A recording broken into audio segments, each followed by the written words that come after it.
So I will call to order the City Council Transportation, Energy and Utilities Committee at 12:03. And I would entertain the motion on our agenda. Well, I would move that agenda as posted. I haven't got it open. So It's nothing. Any discussion on the agenda? Seeing none, all those in favor indicate by saying aye. Aye. Aye.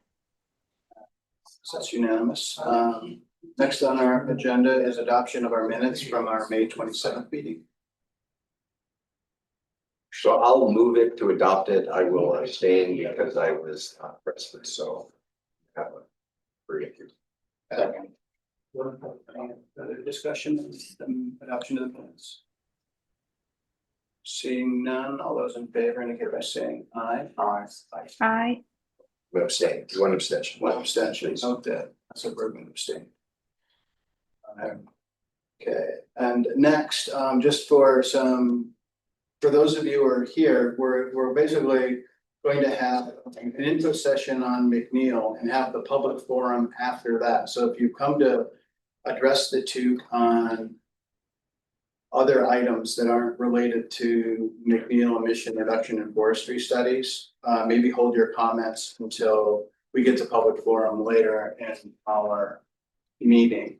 But those of you who are here to give input on those two studies will have that opportunity in just a moment. So, so one of the things I had asked was to attach the resolution from the district energy resolution. Did you get that? We did. Okay, so that's been done. So back in November of 2023, we passed a resolution around the district energy project and around efficiencies at McNeil. And in that resolution, there was resolve clauses for two studies, one third-party forestry study, and I think that is. It's around, I think it's around line 85-ish. And then there's another calling for efficiency studies. I think that's in the 120s somewhere. And so out of that, we had allocated money to DED for their fiscal 25 budget. They ran an RFP process. They got two consultants out of that RFP process, one for the forestry study, one for the emission reduction study and efficiencies. And so those consultants are here today before they begin their work to take input from the public on things that are important from the public to make sure we include in their studies. This won't be the only opportunity to engage. Once they do their work and come back, they'll be coming back to the TEUC, and there'll be other opportunities to review their work product. And so with that sort of setup, I'll turn it over to General Manager Darren Springer from DED to give some additional background. Thank you. Good afternoon to members of the TEUC, members of the public. I did want to confirm if we have online Brad Bradshaw and John Bryant. Yes. If we can promote them to panelists, because I'll just ask that each of them introduce themselves briefly. Just to kind of further provide a little context, I'm here with Betsy Lesnikowski, our Chief Forester. We ran the RFPs, which were approved by the Commission, the TEUC, and the City Council. And then we had selected Valarity, which is represented here today by Brad Bradshaw, and K2Q for the forestry study, represented by John Bryant, who I now see on the screen. And those selections were also run through the Commission, the TEUC, and the City Council for approval, consistent with the district energy resolution. We're very early in the process. It took a longer period of time than we might have anticipated to complete that process, given how lengthy it was and the approval processes that were included. So we're early in the process. We've had a kickoff meeting with our team, with each of Valarity and K2Q. They're just beginning their work, so it's an opportunity for members of the public to share input as they begin their work. I'll also note for anybody who's listening later on or has interest, we created an email which is studies@burlingtonelectric.com. That email address has been open for about a week and will remain open for one more week through July 1st, next Tuesday, for members of the public who aren't able to join this meeting but want to share input directly with us and with the consultants. And then that email will no longer be valid starting on July 1st. And then just lastly, before we turn it to each of Brad and John, just to do a brief introduction, a public service announcement from Burlington Electric. We have a Defeat the Peak event tonight from 5 p.m. to 8 p.m. It's a potential ISO New England peak. So for anybody who's listening, anybody who's here who can do anything to reduce their energy use between 5 and 8 p.m., that will help us potentially meet our peak reduction targets, and we very much appreciate it. So if we can, maybe we can turn first to Brad and then to John, just to do a brief introduction of yourself and your firm, and then they're mainly here today to listen. They're not going to be presenting. We don't have any work product to share at this point. So maybe Brad, if you wouldn't mind just saying a few words, and then we'll go to you, John.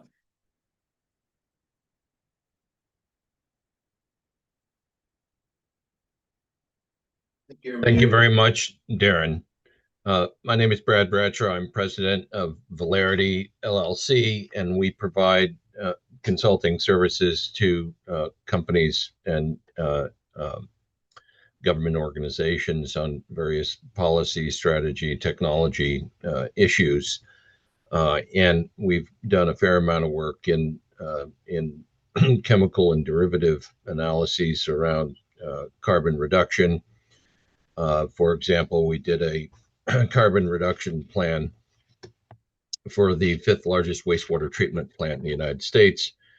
And they had an issue with non-containment in a local area, and they wanted to see what their options were to put carbon to work on their system and see if they could produce items that would help them mitigate carbon emissions. And that included a range of solar and hydrogen and potentially methanol and RNG production, et cetera. I've worked with utility companies for decades as well, mostly in terms of energy efficiency and demand side management strategies, as well as new business growth areas for utility companies as well.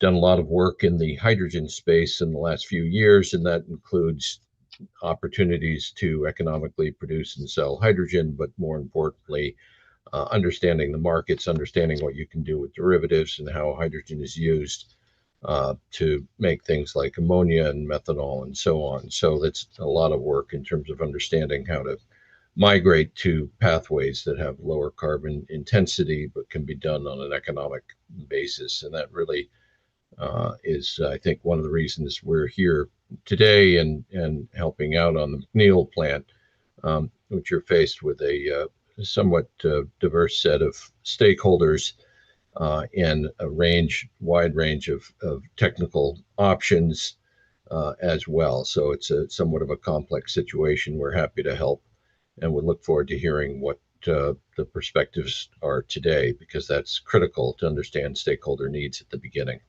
Darren, appreciate the opportunity.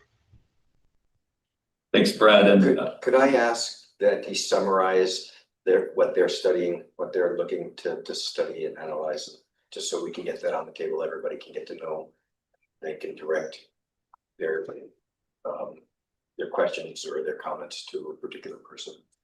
we were just to be fair to Brad and John, we weren't anticipating they would answer questions. But happy to have them. I think it would be essential for folks to be really clear about what they understand their study charge to be, so that comments can be reflective of that. Thank you. Brad, I know we have a fairly detailed scope of work and you're analyzing a variety of things. Could you give a very brief high-level summary of the analysis? Yeah, I mean, it's important to understand what the drivers are between an initiative, and the focus here is really the resolution that City of Burlington from 11/20/23 sort of set the stage and just top of mind. And there certainly are nuances or what have you. But top of mind is we're looking at the McNeil plant in terms of a 25%, 50% reduction in carbon emissions, as well as what the options are for shutting down the McNeil plant. I mean, that's the simplest version. There are a few other sort of nuanced objectives within that. And the process itself is to first characterize and fully understand the McNeil plant in terms of both the technical operations as well as the financial role, as well as the role on the resilience and stability of the electric grid, and then to understand what the criteria is by which any other initiatives would be assessed, and then to run through a screening process of identifying, characterizing, and prioritizing a range of potential options to achieve those original objectives. And that includes soft characterization as well as financial characterizations. Darren, is that a fair statement?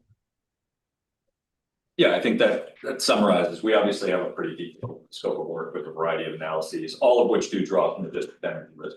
We've asked for efficiencies, emission reduction opportunities, analysis of if you shut the plant, what would the alternatives look like? All of that is included in the scope. And for those who are viewing this online or might watch this recording later, that resolution is attached to the meeting agenda. And I think to be clear, what we're looking at is the resolution on that's posted on this agenda. It's on page 7. I believe it starts on line 100 and it's down to through line 119, and that's what the resolution point. You might double check that. I mean, I've got, yeah. I had it here. So that's why I asked, because it's not on what was said by Brad would indicate that 50, the one on top, because of it being the 50 to 100%, 25 to 50% reduction, and some other things. So that's why I think it will be helpful to the public as well as to us to just get clear on the exact areas, and maybe it's both of those.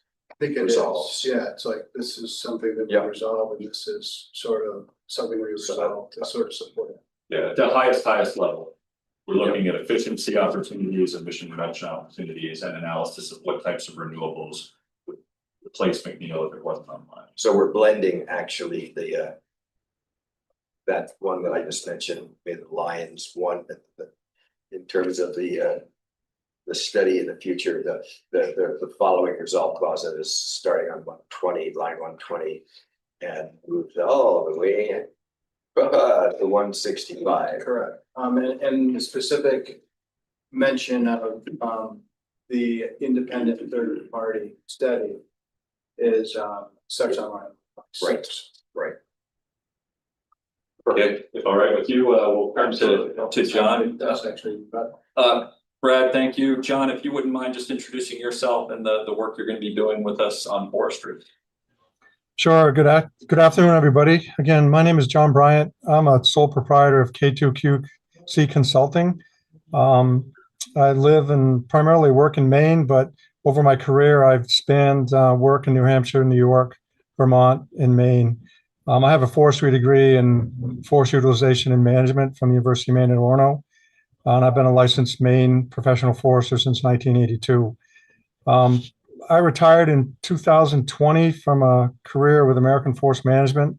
I was Northeast Region Manager and co-owner of the company, which is a national forestry consulting company responsible for forest management activities. My role primarily was in Maine and New Hampshire. There was about 1 million acres of client-owned land that we oversaw all activities on those properties.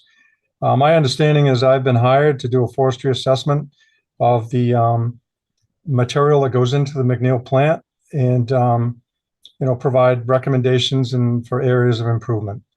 I spent a couple of days thus far with the BED Forestry staff, and there'll be upcoming days where I'll be over visiting and reviewing materials to make my report. So I look forward to working and putting together a report that meets the needs that were stated just previous in the resolutions from recently this year.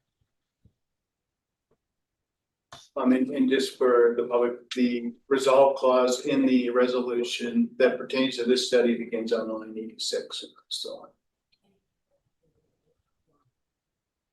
Yep, just down here, it's window one, and this gentleman, they should. with that, I guess what I would do is open this up for public input. I know there's a number of people who have signed up here. I'm assuming that based on the names, this may be for this purpose. If I call your name and you're here for public comment, just indicate so, and we'll call you later. The first on the list is Pike Porter. No, I also, I make a public comment. Okay. First, I'd like to address and recognize the work that BED has done and continues to do to lower our greenhouse gases. Much of this work is required in order to comply with state statute and the renewable energy standard. But BED is doing work, and I appreciate it. My primary concern is the continued propaganda coming from BED, the evasions and omissions, the half-truths, the delay strategies, the distractions around McNeil. The forestry assessment is a good example of a distraction. No one claims that BED burns anything but limbs, ends, and low-value trees. 100% of the wood burned at McNeil falls in these categories. You don't need a $23,000 study to confirm this fact. The fact doesn't matter though. Burning wood, limbs, whole trees, diseased trees, whatever, emits large amounts of CO2. Understanding the ratio of whole trees to limbs is a distraction and suggests that burning limbs and other low-value wood is okay. It is not.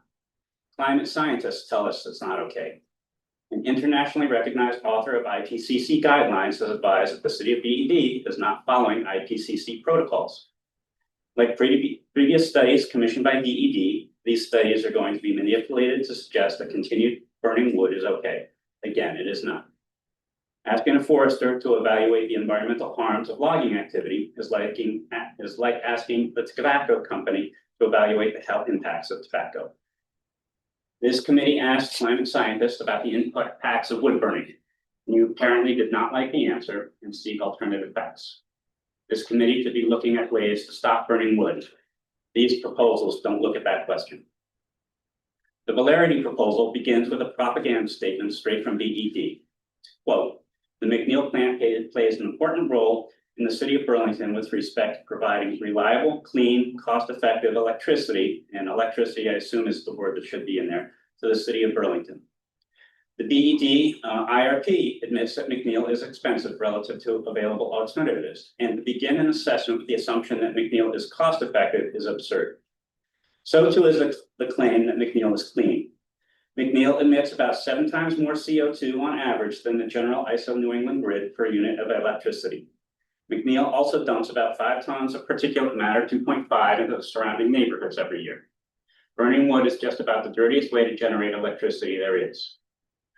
They claim that the plant provides important economic benefits to the local and regional community is a distraction.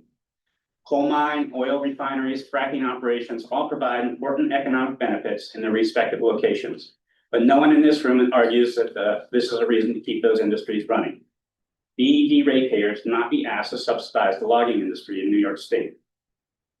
An assessment similar to the one Valerity proposes could be a helpful tool in moving Burlington towards the goal of 100% carbon-free electricity as called for in the 2019 climate crisis resolution. But the language in the Valerity proposal, specifically language such as the purpose of this startup meeting is to ensure that the project's plan, schedule, goals, objectives, activities, deliverables are aligned with BED's interests and intent, suggests that Valerity will provide BED another skewed report that supports BED's claims that McNeil must continue burning wood. The BED report should include a plan to eliminate greenhouse gases by McNeil from 2030 and provide a roadmap to 100% clean, carbon-free power for Burlington. Perhaps this means McNeil is used only with natural gas for its capacity factor, similar to the peaker plant at Penny Lane. Perhaps it means McNeil shuts down altogether. Perhaps it means BED enters into a PPA for existing nuclear power. Perhaps it means that BED begins to aggressively build local infill solar and storage. All options should be on the table. The forestry study should identify the amount of wood coming from land conversion, because according to the state of Vermont, such wood is not considered renewable. I'd also like to point out that the district energy resolution and I'd like to read two clauses from that resolution. There's a whereas clause. The city of Burlington is committed to achieving net zero greenhouse gas emissions by 2030, which would transition Burlington to a net zero energy city across electric, thermal, ground transportation sectors. Then later, be it further resolved that the city of Burlington commits to a citywide just transition and climate emergency mobilization effort to mitigate the climate crisis, which gets Burlington to net zero greenhouse gas emissions. There was a bait and switch in 2019. This language wasn't appropriate for BET because of McNeil, so they instead changed the goalpost to reduce and eventually eliminate fossil fuel use. We need to get back to the original goal of 100% carbon-free electricity and other sectors. And I think these studies should address the original intent of the 2019 resolution and not the DES resolution, which also ignores the 2019 resolution. I'll probably maybe have more to say later, but I'll end right there. If you could maybe, I noticed you were reading your comments and they're prepared. If you wanted to submit them to the study's email address, then the consultants would have it as well. Sure. Next, I have Nick Persampieri. Thank you, members of the TEUC and Burlington Electric, and thanks to the two consultants for being here today and considering our input. Since General Manager Springer mentioned that there's an email site we can submit written materials, I will be submitting some documentation in writing that I'd like the consultants to look at. And I'll make a brief statement now. The resolution that was discussed charges the Valerity study with including consideration of the scale and types of alternative renewable energy technologies and energy storage that would be needed if McNeil was not in service. And I hope that the consultants will take that charge seriously. Burlington Electric has admitted that it has not considered whether McNeil should be shut down and replaced with alternatives since at least 2008. The time has come to do that, and I hope that this study will thoroughly evaluate possible alternatives to McNeil. And in considering those alternatives, I hope the consultant will not be limited to simply considering alternative technologies that can be built at the McNeil site, but would also consider whether we could just close the plant and contract for the power, whether it's a contract for solar or energy with battery storage, wind energy. Also, I think a contract for power from the grid ought to be on the table too. That's much lower carbon than McNeil. It's less expensive than McNeil. And while the resolution indicates that consideration will be limited to alternative renewable energy technologies, Burlington Electric can maintain its 100% renewability by buying power from the grid as long as it retires renewable energy credits. And that's what it does with McNeil. Burlington Electric does not retire McNeil's renewable energy credits with the Public Utility Commission. It sells them in the Connecticut Class 1 market, buys less expensive hydro renewable energy credits and retires those. So we ought to take a broad approach to considering alternatives. I think it ought to consider nuclear, maybe that it ought to consider power from the grid also. Secondly, the resolution talks about the need for providing for reliable and cost-effective electric service. And so I hope the consultant will take seriously the need to ensure that whatever alternatives it considers, that it evaluates the cost effectiveness of them. The plant is 40 years old. The consultant mentioned some, cutting edge alternative technologies. It may not make sense to invest substantial sums in those technologies to use them to improve a 40-year-old plant. We might be better off closing the plant and seeking alternatives. Also, I would like to make the consultant aware about the McNeil plant's past financial performance. I'll submit some documentation of that in writing. Over the last 9 fiscal years, the plant has lost more than $30 million. And as half owner, Burlington Electric bears half of those loss. Given projections of natural gas prices, although things might be changing given current events, it's likely that the plant will continue to remain uneconomic in the future.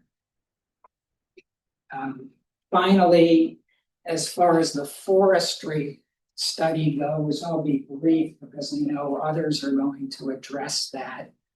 I think it's important for the forestry study to look at how much of the wood comes from land conversions. And also I want to point out that Burlington Electric in its current contract documents states that it does not take wood from jobs where the sole prescription is energy production. And I'd like some verification of that as part of this study.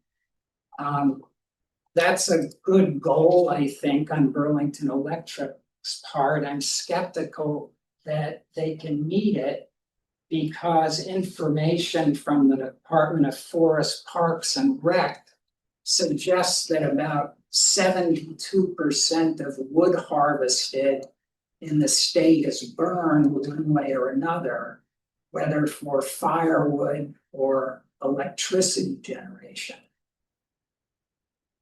Thank you for considering my. Thank you, Nick. Next, Linder Huesman. Later, Huisman. Okay, thank you. Hi, my name is Later Huisman. I'll be very brief after the comments of the previous speakers. First, I want to talk a little bit about the forestry. I'm very happy to hear that it's going to be a study of how the forest in Vermont is being used as a source of energy for McNeil. I would like to make one comment on what I understand. McNeil doesn't just get wood from Vermont, it also gets wood from New York. And so the question is, would that source be included in the study? But more importantly, McNeil and the whole biomass industry, this is not specifically McNeil, it's biomass anywhere in Vermont, traditionally ignores carbon dioxide emissions because they are not part of the energy sector. They are part of the land use change and forestry sector. Still, that's CO2. that it is on this book rather than that book doesn't matter. And so I was hoping that the forestry study would give us some detailed insight on how much CO2 actually gets shipped out of our forest to be burned, whether in McNeil or any other place, and make that available to the TEUC committee. Because that would lead to a correct accounting of how much CO2 our biomass process actually produces. So that's a request. I hope that that's going to be in the report, and I hope that the TEUC will take that seriously and say, well, McNeil doesn't just cost the CO2 because of transportation and processing. It costs the CO2 as well from a different sector, not the energy sector, but still CO2 because we are burning wood. My second request or my second suggestion is to Brad, and I'm sorry, I forgot the names of your companies, so I'm just using the name of the person. You're looking at how to reduce CO2 emissions from McNeil. And I hope that one of the options, and either Nick or Mike already mentioned that, might be the very simple solution of not burning wood, but burning natural gas instead. Of course, that means that we have to include in the overall assessment how much CO2 is emitted by burning wood, but we are not going to get that from the forestry study. Natural gas is cleaner, far less pollution, far less particulates than burning wood does, and it produces far less CO2. So that would be a very easy way of reducing the CO2 emissions from McNeil. And I may have other comments later on once I've looked at the emails and studied the actual report, but I'll leave it at that. Thank you.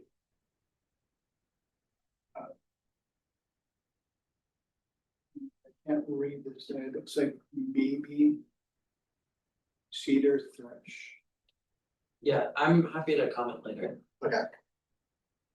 And then after that, we have Chris Gish. Yeah, thanks everyone. Thanks for having this public input session. And for and for John, you and Brad for joining us, giving us a chance to share our thoughts with you. And I'm glad he is getting the word out about peak electricity usage, because that's huge. And some of our most polluting megawatts come at those moments. My name is Chris Gish. I lived in Burlington for 8 years. Now I live in Richmond, so my housemates and I are GMP ratepayers. So also have stake in the plant. I also work for Standing Trees, which is a forest protection group. And so I work closely with dozens of people who live in Burlington or BE ratepayers that couldn't make it here today because it's a work day. So I wanted to share some of the concerns that they also have about the plan and are hoping to have more answers to from this study.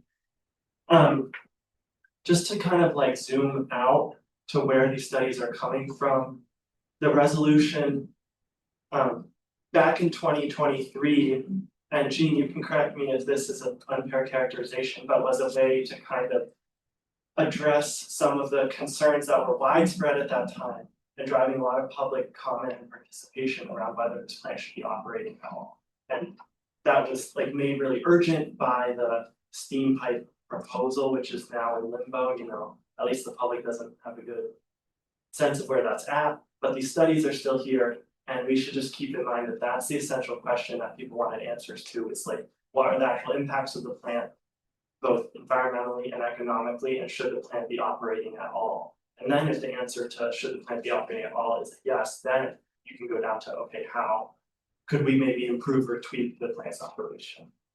So I think for both studies, that should just be kind of like your guiding question is, should the plant be operating at all? And what are its impacts compared to a scenario where the plant is not operating or we're not harvesting wood for it. I want to speak more, I work in the forest protection space, so I want to speak more to the forestry study.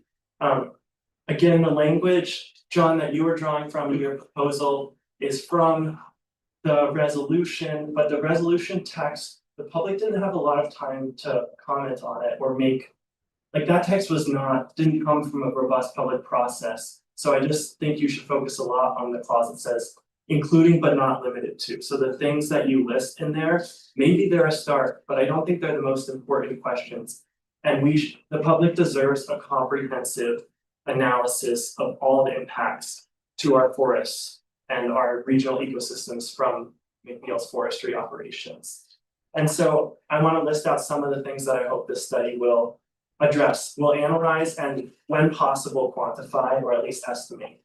The first one is loss of both soil and above ground carbon and the timeline for the possible recovery of each carbon pool compared to further accumulations in our forest carbon stocks that would happen in the absence of McNeil's harvest. So again, key, just compare it to if this harvest were not happening. It's also really key to look at the impacts to water resources that McNeil's harvest may have, including increased runoff, increased sedimentation, increased water temperature, low soil moisture, and increased nutrient loading to our waterways, especially the Lake Champlain Basin.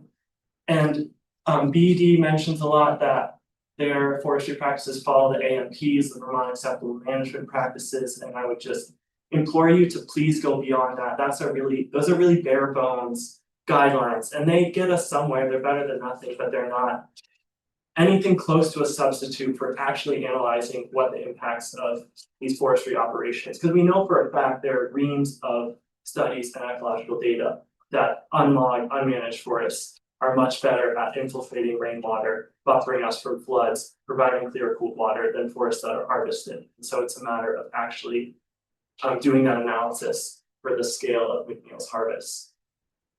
Another thing that the forestry study should analyze is the loss of important structural components to our forests, like dead wood, dead and down wood, snags, things like that. Foresters in the last few decades have gotten a lot more on top of this and are almost unanimous that these are some of the most underrepresented components in our relatively young forests. And McNeil biomass harvests are one of the things that take away these quote unquote, you might call them low grade or dying wood that can in the future be down wood, things that are ecologically totally essential. And we need to have a real accounting of to what extent McNeil's harvests impact that on areas that would otherwise potentially be harvested for sawlogs and have more of that left behind. It's also important to look at McNeil's effects on other ecological processes like deer browse. We know places that are harvested heavily have more deer browse than where there's a natural disturbance. And for example, like logs are stacked up and the deer just physically can't browse there very much. Also, the habitat and proliferation of invasive species following a disturbance from poultry harvesting. Similarly, it would be great to have a discussion of McNeil's unintended impacts on further disturbance events. I've been to sites where there was McNeil harvest, and then subsequently there was a bad forest tent caterpillar infestation, because that commonly happens when you open up the canopy to, an unnatural level of light. And then there was an additional unplanned harvest after that to take out these trees that were then damaged by tent caterpillars. So that's the kind of thing we need to be looking at, as well as wind throw. You can go to a lot of harvest sites and see any trees that were left, they just get toppled anyway from wind throw, erosion, things like that. Another key point to look at is impacts to rare, threatened, and endangered species, sensitive species as well. A lot of our more sensitive and imperiled species need old and intact forest habitat to thrive. That includes a lot of songbirds, that includes everything from fungi, mosses, animals, plants, all the taxa you can think of. There are a lot of clear relationships to older, less managed intact forests. So we need to be talking about how McNeil's harvest impact that. It would be essential to know how much McNeil's harvests contribute to really backwards and ecologically damaging practices like salvage harvest following natural disturbances. You can see that in a lot of the harvest notifications for harvest, at least in Vermont. I reviewed all of the Vermont harvest notifications for a 3-year period, so got kind of a window into the kinds of harvest that goes on, to the extent that that information is easily accessible to us and the public. And then similarly, as others mentioned, it's essential to know how much of these harvests are coming from permanent land conversion, so clearing. You could see in those harvest notifications, there was plenty of that happening, either for agricultural expansion, also a lot of building single family homes in the middle of the woods, the whole gamut. It was hard to quantify that, so it'd be great if this study could do that. And those are some of a list of some of the concerns that I hope you'll be able to address in the study. Again, analyze and when possible, quantify them. And it's essential to look at New York as well as Vermont. In most of the discussions that we get from BED, it's focused on Vermont and says, oh, Fish and Wildlife in Vermont review these harvests, we follow the Vermont AMPs, and there's really no discussion of what happens in New York, where the majority of McNeil's fuel comes from most years. So that is another essential component. And I'll leave it at that for the forestry study. I will submit a few journal articles that you can use kind of in your discussion and as a starting place to show you that the concerns we're raising here are really real and well documented, both regionally and beyond in similar ecosystems. And then the final thing I wanted to ask is just, we'll say it's great that the public has this chance to offer our input. And I hope that if John, particularly you, if you're going out with BE staff to site visits or having discussions with them, that the public could also be there and offer our perspective on it. I think that would make for a much more robust process. Thanks, Chris.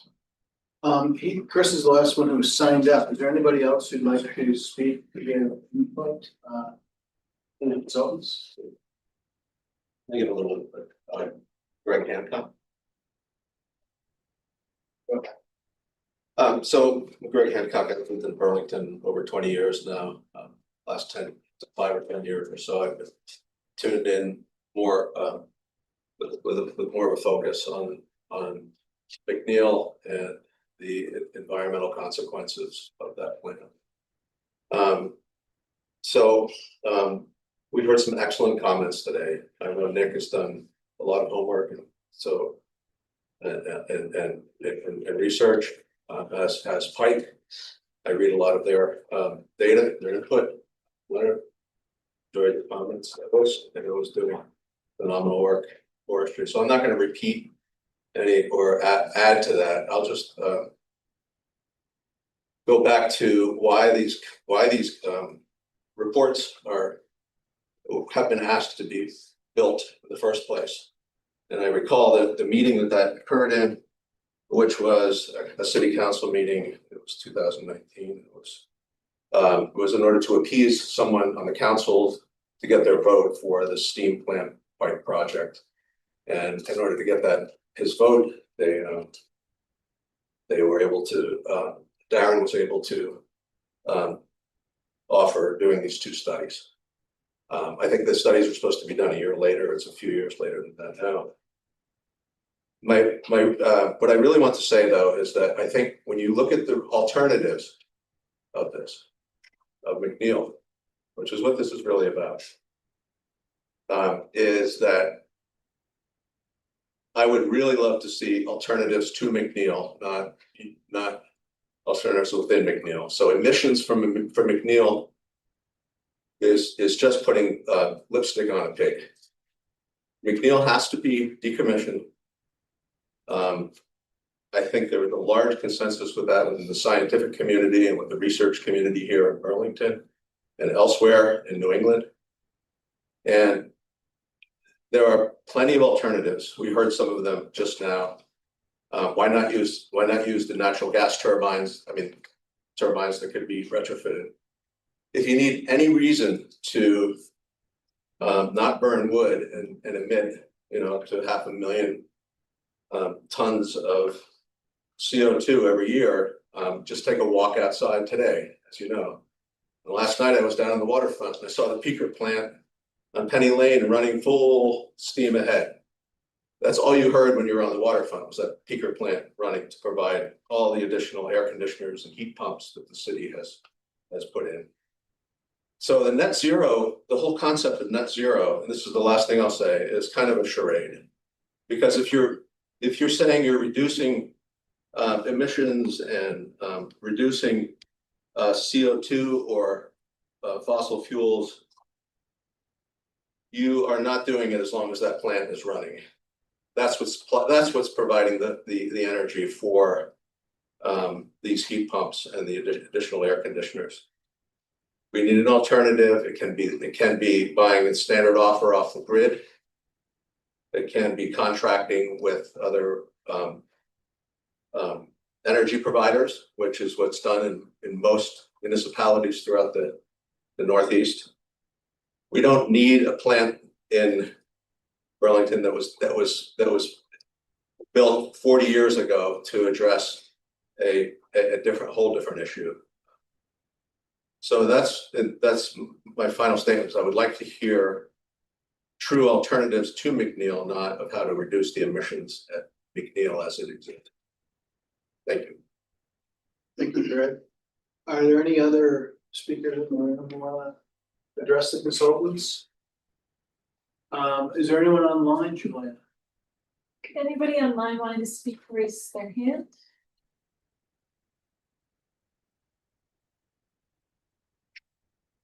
There's a few people on, but they may not be. No one's raised their hand. Okay, if no one's raised their hand online. I guess I would, before we close this item, I don't know if any of the committee members wanted to make any comment.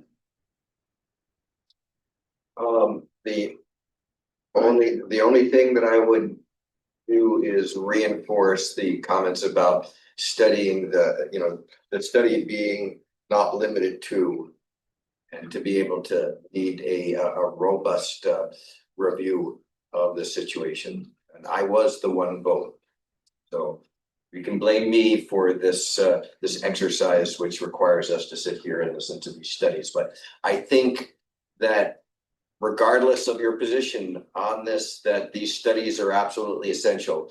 And I'm hoping that within the responses and the acceptance of the contracts, that this broader look based on the resolution is done. So there's a lot of interesting things to say that Chris stated on the forestry that are beyond what's listed, but it clearly is intended to be a robust review of forestry practices, for example, and the impact that we have.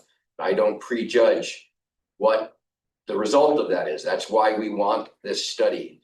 But for this to have validity, there needs to be the belief and the acceptance that this is that these are real studies and not dog and pony shows. And I didn't join to make this process for any dog and pony show. I got a lot more important things to do with my life than that. Would just want that on the record. Thanks, Gene. Any other committee members want to comment? Go ahead. Yeah, I'll just say that I second Councilor Bergman's comments and many of the comments of the general public. Thank you all for being here to give important input, and really I would, in my opinion, properly framing what the purpose of these studies need to be, given the fact that we are doing them. And then I guess all I'll say, because Councilor Bergman encompassed my comments, is that I would love to go on a site tour myself. So if that does materialize, I would appreciate if that invitation was extended at the very least to 2 members, but I would hope the general public as well. Thank you. Thanks, Merrick. Anyone else before I close this? You do have one person online, just raise their hand. Okay, Peggy, go ahead, Peggy. Thank you. I'm sorry. I just realized that if you've talked about kind of what's happening now, from now, I've missed it. So is there a timeline when these reports will be done and the next steps?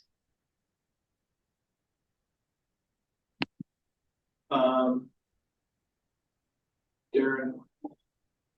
So at least with the Valerity contract, was originally being drafted back in October. It was contemplated to be done on a different timeframe. But we're kind of, we're in, I think, maybe step 2 of a 7-step process with Valerity. My goal is not necessarily to rush them to conclusion, but to get a good product that we can use to make decisions around investments and other things. I don't know if Brad or John wants to offer a potential date by which they may have interim findings. I don't know.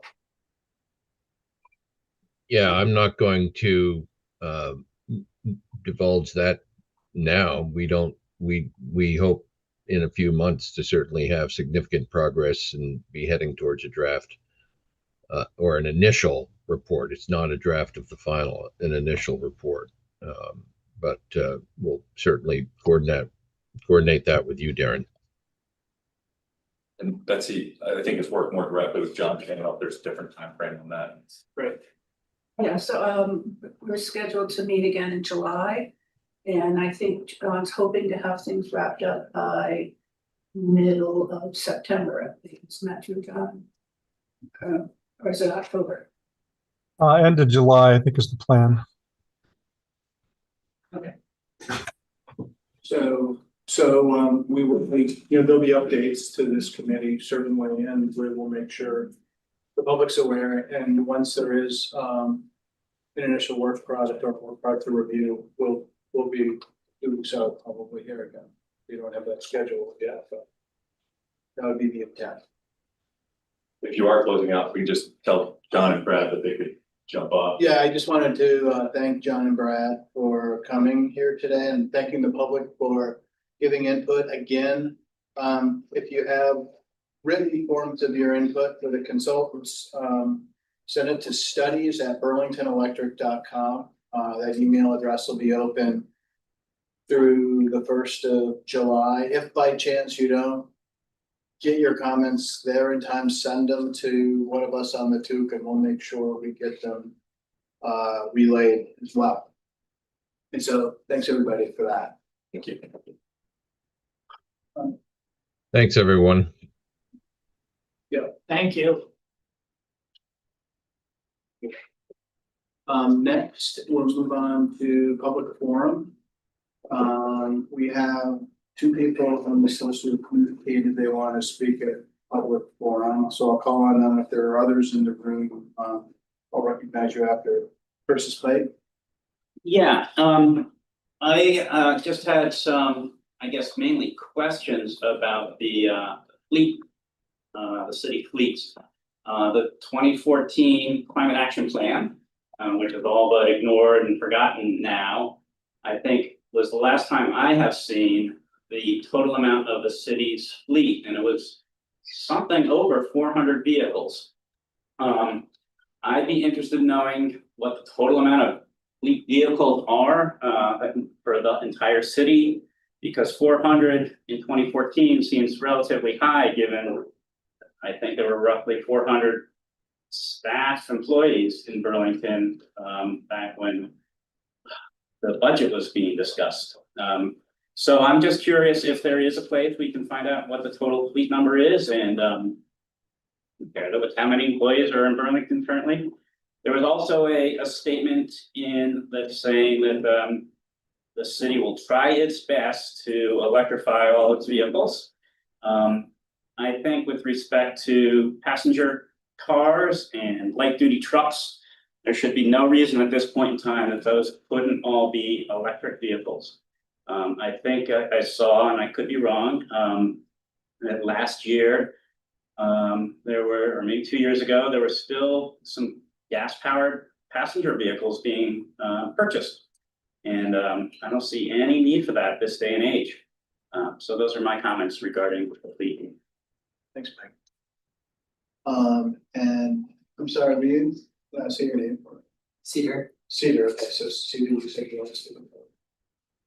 Yeah, I guess mine was more about the last thing we were talking about, never been to a public comment before, but so I am working with someone, if anyone knows who Judy Dow is, and we're working on the Riverside Avenue, just all the different things that are going on there, and there's just a lot of climate justice problems there, and I just wanted to bring that to attention of the committee and everybody else here. So obviously McNeil, like we were talking about today, is a really big part of that. A lot of the neighborhood in Riverside Avenue are lower income people that are more vulnerable to the emissions and specifically the air quality. There's been a lot of higher rates and risk of like asthma for younger people. So I'm also gonna submit this like online to the email, but I think though it's not part of like the forestry or doesn't really fall into any of the two studies, I think that is something that should be really heavily considered by the committee, is trying to get a health survey done for the people in Riverside Avenue and the general surrounding area. Because I feel that's not something that's really been brought up. So. Thank you. Thank you. Are there others in the room who'd like to speak at public forum? Not seeing anybody. Is there anybody online, Julian? Yes, can anybody online who wants to speak, raise their hand? First up, we have Sharon Busher. Hey Sharon, go ahead. Hi, I'm pulled over, sorry, but I want to speak about the affordability policy and ordinance that for water rates, etc. And as far as the resolution, not the resolution, as far as the ordinance, my only comment is, it's the three sections of storm water and stormwater, et cetera, and has the same boilerplate language about rebates and waivers, et cetera, which is fine. On line 38, it takes out the word by resolution, and yet the reference in the communication is that these rates will be set during the budget process, and isn't that by resolution? And so I wasn't even sure if you had to remove that word. You can just look at that. It's a minor nothing for the ordinance. So those are my only comments for the ordinance. The actual policy or communication, I hope you all apply your critical eyeballs to, because under the description of assistance, in that section of that communication that was sent to the council on the 16th, in addition to being attached to the ordinance that you're considering, under description of assistance, it doesn't really reference the broadening of it to the renter. And I wanted to understand why. But under 3, so that's 3B, but under 4, eligibility, it includes the renter. So I don't know whether that's a whoops or whether I just don't understand it. There is description of assistance for people with single family homes and other scenarios, but they don't reference the renter who you're now trying to broaden and include. And I thought that might need to be addressed. And then let me just look, there's something else. I wanted to know, I think that Megan mentioned when she came to the city council that one of the big hurdles was to make people, the educational piece, and how will renters become aware of this? I understand the two utilities are going to work together, so there'll be a way if somebody gets a rebate for electricity, they would qualify for water. But with new people, I wasn't quite sure how I saw the application process, but I wasn't quite sure how people became aware of it. And I think that really that the council needs to try to make sure, since we're doing this and it's a great idea and much broader and applying relief for people of certain incomes. I just want to make sure people know about it. And then I did find it odd in the communication that no nonprofit entity has taken advantage of this. And maybe Councilor Bergman when he was city attorney, might have, or in other capacities, may be aware, but are all the renters in Burlington Housing Authority and Champlain Housing Trust, usually their utility bills are covered or included in the rent. But if indeed water or electricity increases, does the subsidy that is taken out increase, or is that a constant so that they're protected from any increases in utilities? I guess I'm just trying to figure out why these nonprofits wouldn't take advantage of this. And there must be something obvious that I'm unaware of. But if there is a reason to make them aware and take advantage of it, because it could provide even a little relief to those individuals who live in subsidized housing or inclusionary zoning units, I really feel that we should make sure that happens. I think that's it. I appreciate it going to you to expedite the process, and I'm trying to be concise for me so that I don't impede that goal. Anyways, thank you. Thank you, Sharon. Somebody else. Nobody else?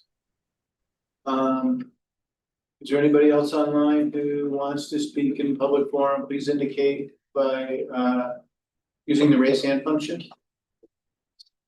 Then I'm going to go ahead and close public forum. And our first item on our deliberative agenda is the FY26 fleet purchase. Before they get started, there are drinks and chips here for anybody who needs them. I got loud food for everybody, but it is food, so help yourself. It wasn't a deliberate way to make the meeting loud, but everybody needs food this time of day.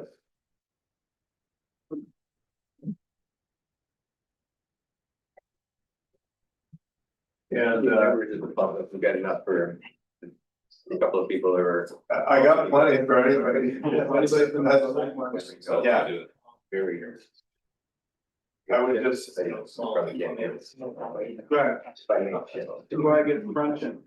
I would just say that Ashley Parker, the city's capital program director, could not be here. She had a 1 o'clock meeting, but Lee and Dave are here to represent. And I'm confident we have a proposal here that's financially pragmatic, and seek your approval to go to council.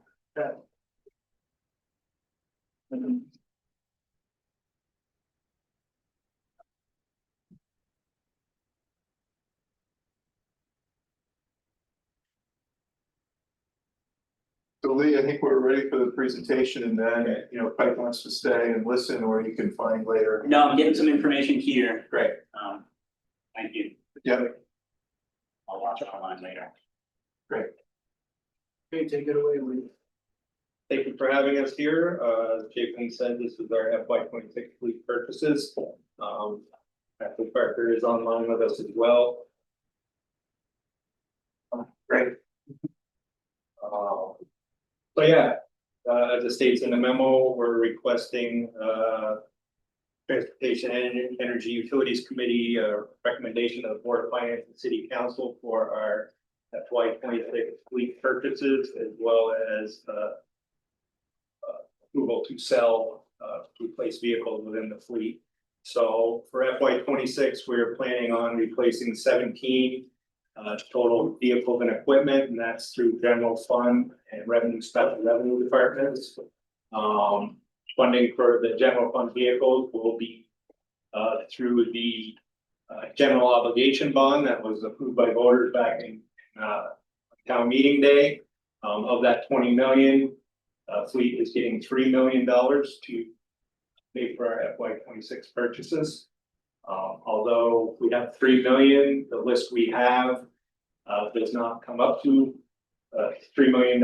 It's closer, it's around 160,000 that'll be left over, but will be put for future fleet purchases throughout FY27. We provided a vehicle replacement list for vehicles that are being replaced with money from the bond, as well as we have 3 police cruisers on there that are going to be funded using general fund fleet gains. 2 of those cruisers were totaled and have not been replaced because of lack of funding.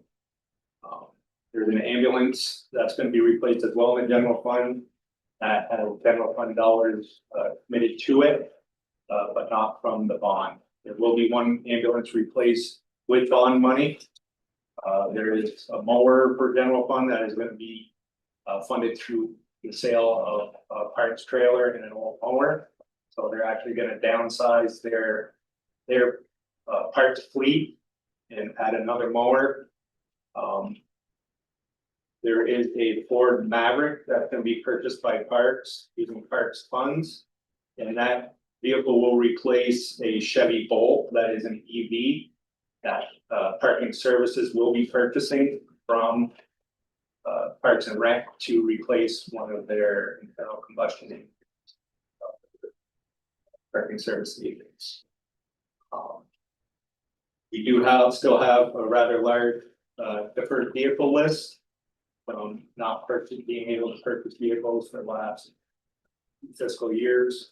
That list is up to 85 total vehicles and around $5 million replacement. Now, not all of these vehicles and equipment on this list are urgent or really need to be replaced immediately because they have either little use, like a trailer. We have our topsoil screening plant that's on a rotational basis to be replaced, but the wear and tear of these and the cost to maintain them is minimal, so they are a need to replace on that schedule. But of that 85, 16 are in urgent need of replacing, and 7 of those 16 are being replaced in FY26, which is on that vehicle replacement list. We've tried to be as equitable as we can across departments, but based on the uses of the bond and the term of the replacement schedule and length needed, those are the vehicles and equipment that we came up with after that list needed to be replaced. Total FY26 fleet purchases between the bond list and the revenue, special revenue, and other general fund lists. $3,757,500. Of all the vehicles being replaced this year, we met with Burlington Electric to review our list to see if there were any other recommendations for electric or hybrid vehicles. What we had on that list, they agreed with. A lot of the list is larger, heavy duty trucks and equipment that do not have EV options for them as of yet. So we are purchasing an F-150 Lightning, the 3 police hybrids, cruisers, as well as the Ford Maverick hybrid. And to go along with our story of deferred maintenance and deferred list, or the deferred list, there is deferred maintenance happening because our clean technicians cannot keep up with the preventative maintenance because we are having to do more repairs. So we went from preventative to more of a reactive maintenance over in fleet. And we have 295, powered fleet vehicles out of our 426 assets. Our goal is, and the national average is 70% of your time is preventative maintenance and the rest should be repaired. Right now, we're currently at 48% of our time. A few years back, we had it right up around 50%, a little above, which was our actual goal when we started back in 2019. We know what the national average was, but if we can get it here, we're doing good. We got it there, but now we're slowly creeping backwards. We're using a lot more of our outside vendor budget because either the repairs are too large or we just don't have the bandwidth to do them, so we're actually shipping out to dealerships to do the repairs, which is cutting into our budget as well.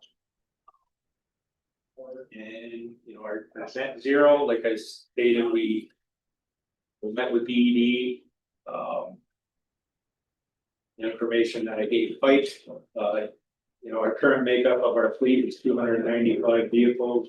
We're at 11.919% of our fleet being electric, and a little over 6% of our fleet being hybrid.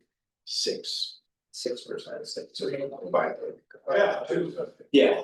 So we have 33 electric vehicles and 18 hybrid vehicles. Thank you.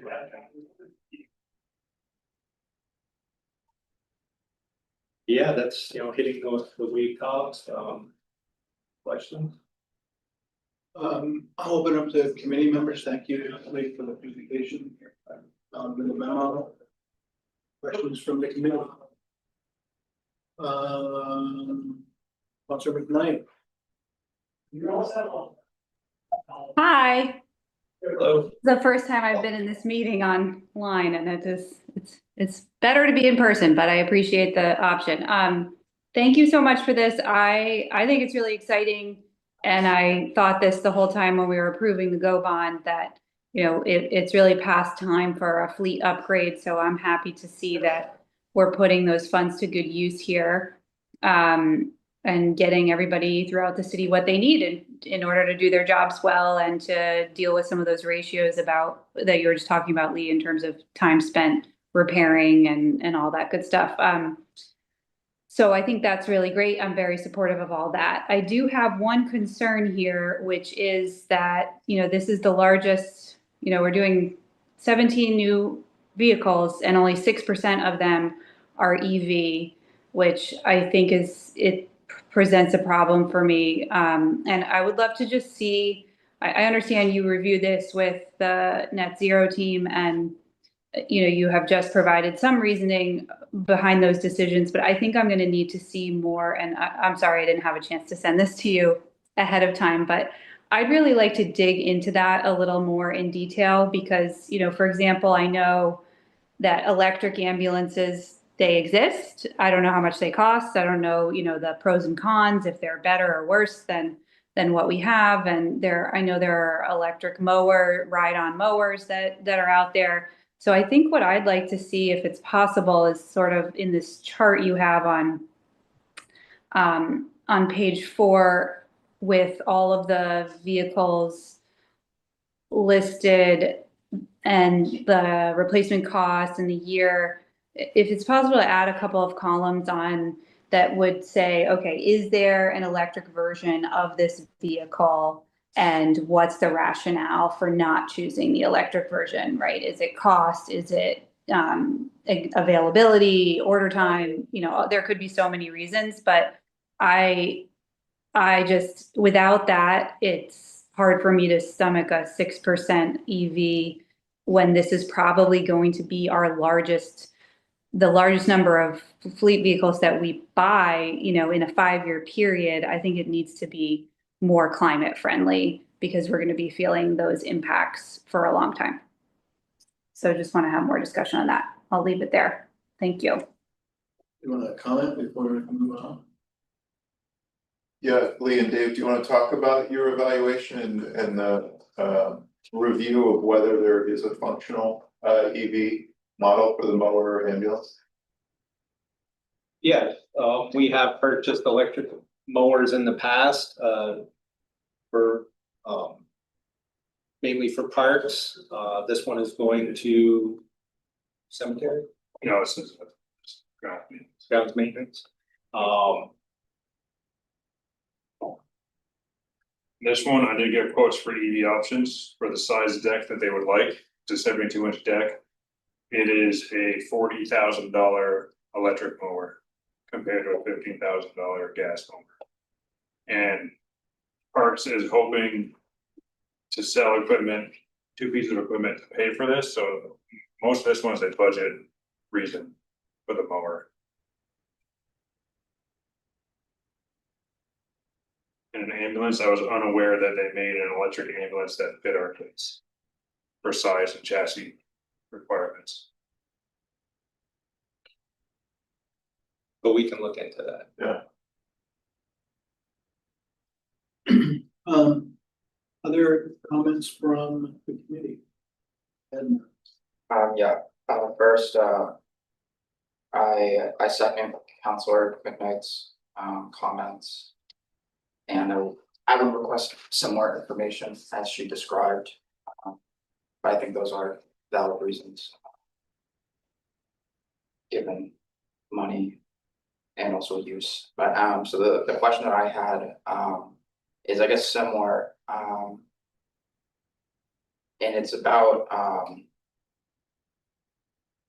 I guess it's more of a general knowledge question on like what is the process for determining, I guess specifically in terms of like criteria, what is the process of determining for I guess just like for like vehicles like cars, like whether it's like cruisers or the like the make and the model, and then what is the medium that we use to go about purchasing them?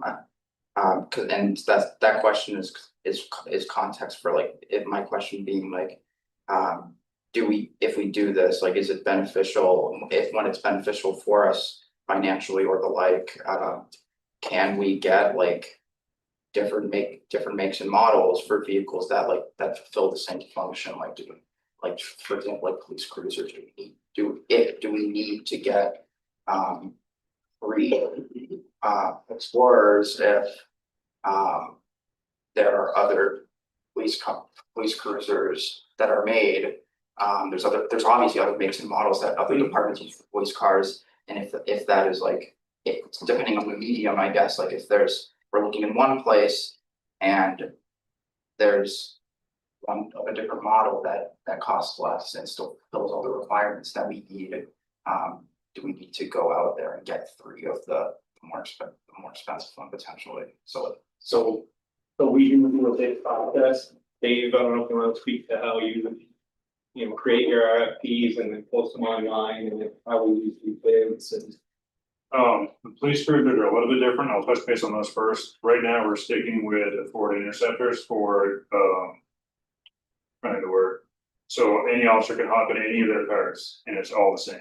Yeah. So they can hop in and don't have to think about what's this car, how do I start this one, how do I do that one. So right now we're sticking with the Ford Interceptor utility just because that's what the remaining fleet is. With that, I am getting pricing on other models just so we are aware of it. The rest of the fleet, like a plow truck, we don't do any brand specific pricing. We just say we want a truck that meets this criteria, this engine size, this gun body size, and then any manufacturer can give us a pricing on that. So outside of like an ambulance, which is kind of similar idea, you want any firefighter to be able to hop in the equipment and be able to operate it without really thinking too much. With that, we still get pricing for those different chassis. But other than the police cruisers, we're not brand specific. Yeah, we get pricing on all of them. All right, that makes sense. Thank you. And one thing with cruiser as well is what we're doing is because, funds are tight, we get rid of a cruiser and all the fit up costs, fit up that we do, the light bars and all that, we can take those and swap them to a new vehicle. And having to get design ship it out to a secondary contractor to have it out. All right, thank you. I mean, the only thing is sort of similar. I would love to understand the impediments to electrification. And so I think what Becca was asking for is sort of like either cost comparison or, you know, just some sort of reasoning, but that is sort of what we're, you know, I think that that's important for not only our actual decisions, but that the public to understand the range of things. And so budget is clearly important. And we should understand the difference of the life of the vehicle, what the expected life is and the expected maintenance, all that stuff, you know, is part of the factor. And right. That balance, as you know, between the long term and the short term and the hard costs and the soft costs is sort of tricky. So at least being able to write down what you've gone through, because I know that all this stuff just sort of is like second nature, you're just doing it, right? But sharing that will be, I think, helpful. Not asking for, you know, many pages, you know, like that, because then there's a cost associated with that we don't need to. Yeah, I think adding, you know, maybe structure this whole list a little different, adding some columns. Yeah. We can provide the cost of carbon in there. Yeah, just something so that, you know, life will not always be the same as it is now. And so being able to say that, you know, in the future, look at a longer range and you total them all up, even though the short term is costly, this is actually a better investment. It's sort of like what heat pumps are about in the switch with heat pumps. So thank you. Thank you. I am less concerned than some of their other council, because I've been on this committee for a number of years now. I've seen these fleet decisions made, and I know that electrification is always part of the decision of some of the heavier equipment. As I go through this list, a ladder truck, I wouldn't expect you to be able to find an electric version of a ladder truck, a medium, the plow trucks, any of that. But I think it is informative to understand what the process is and whether or not an electric version is available. If one is available, what the cost differential is. I think that's good information. But when I look through this list of police cruisers, these are hybrids. You know, I didn't know about, you can get an electric ambulance either. So you know, this one has a price tag of $420,000. It's probably a budget thing, but I would like to, I guess, know more about electric ambulance options possibly. But these other things seem reasonable to me. So I'm supportive of this list, just as presented, but with the understanding that others on the committee would like to have that additional information. One of the questions I have, however, is around the replacement cycle. And I may have misunderstood this during the discussion we had around the $20 million GO bond and how it would help us catch up, because I know in the last couple of years we, you know, really skinny down the replacement, and as a result we have you said 17, and now we're replacing six of the we're replacing 17. There was 16 urgent need, replacing 7. And my understanding was that this $20 million bond would catch us up, and then we would maybe make other adjustments to some of the annual bonding through charter change that would allow us, you know, more resource to get on a more regular replacement cycle. So I am a little surprised to hear that we still have 9 urgently replaced vehicles after doing this bonding, that we can't replace this year. Correct. And so I guess what's the calculus that you guys went through to figure out of the 17, which ones weren't getting replaced and which ones? A lot of them were based on the length of the replacement cycle. We tried to use that money to replace some of these cruisers, but they didn't meet that criteria. So I see a lot of the 12-year, 8-year lifespan of vehicles in that bond list. So in other words, to use bond funding, you need a long enough life cycle for the vehicle to, you can't bond for something over 10 years if the vehicle only has a 5-year lifespan. Got it. So, and we have a carbon calculator that we can certainly share about how we measure the EV piece. And to your point, Mark, this $3 million from the bond, we're planning to use in 1 year. We are collectively going to need a plan to sustainably fund fleet. This is a short-term 1-year fix. Thanks to Ashley's participation in a multi-departmental fleet committee and Brad at the CT office working with us, we are planning to budget differently in FY27. But this is a 1-year fix that we have in front of us, and there'll be $100,000 of bond money left for next fiscal year. We're gonna support paving and sidewalk for about 3 years through this bond. This bond was meant to help a lot of assets for about 3 years. But fleet, we're in such a desperate situation, we're really using all bond designated money for fleet in this first year. Okay. Yeah, I would like to get us to a point, fleet included, where we're not going episodically every couple of years and asking for tens of millions of dollars on bond items, but that we have a way to fund capital replacement needs that's just part of the annual process and doesn't require. So the taxpayers can also understand, what their obligations are. Okay, so I'm supportive, but I know you wanted committee action today. I'll leave it up to the committee if they're. This Becca. Oh, Becca, I'm sorry, I didn't see your hand up again, so go ahead.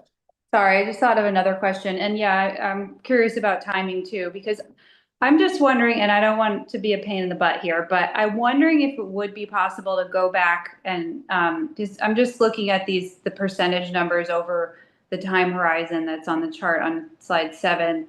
And, most years were really a lot closer to over 50% when you, or at least 40, close to 50% when you add EV and hybrid. So I'm wondering if it would be possible to take another pass at this list and see, is there an opportunity to add 2 more electric and hybrid options, and at least know what that costs, because we're just really a lot lower here than our historical average. And so I would just love to see that. And, if it's like $500,000 more expensive, then that's one thing. And at least we know why we're making that compromise.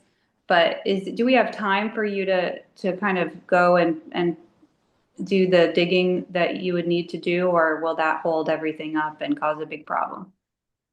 To bring back to the TEUC?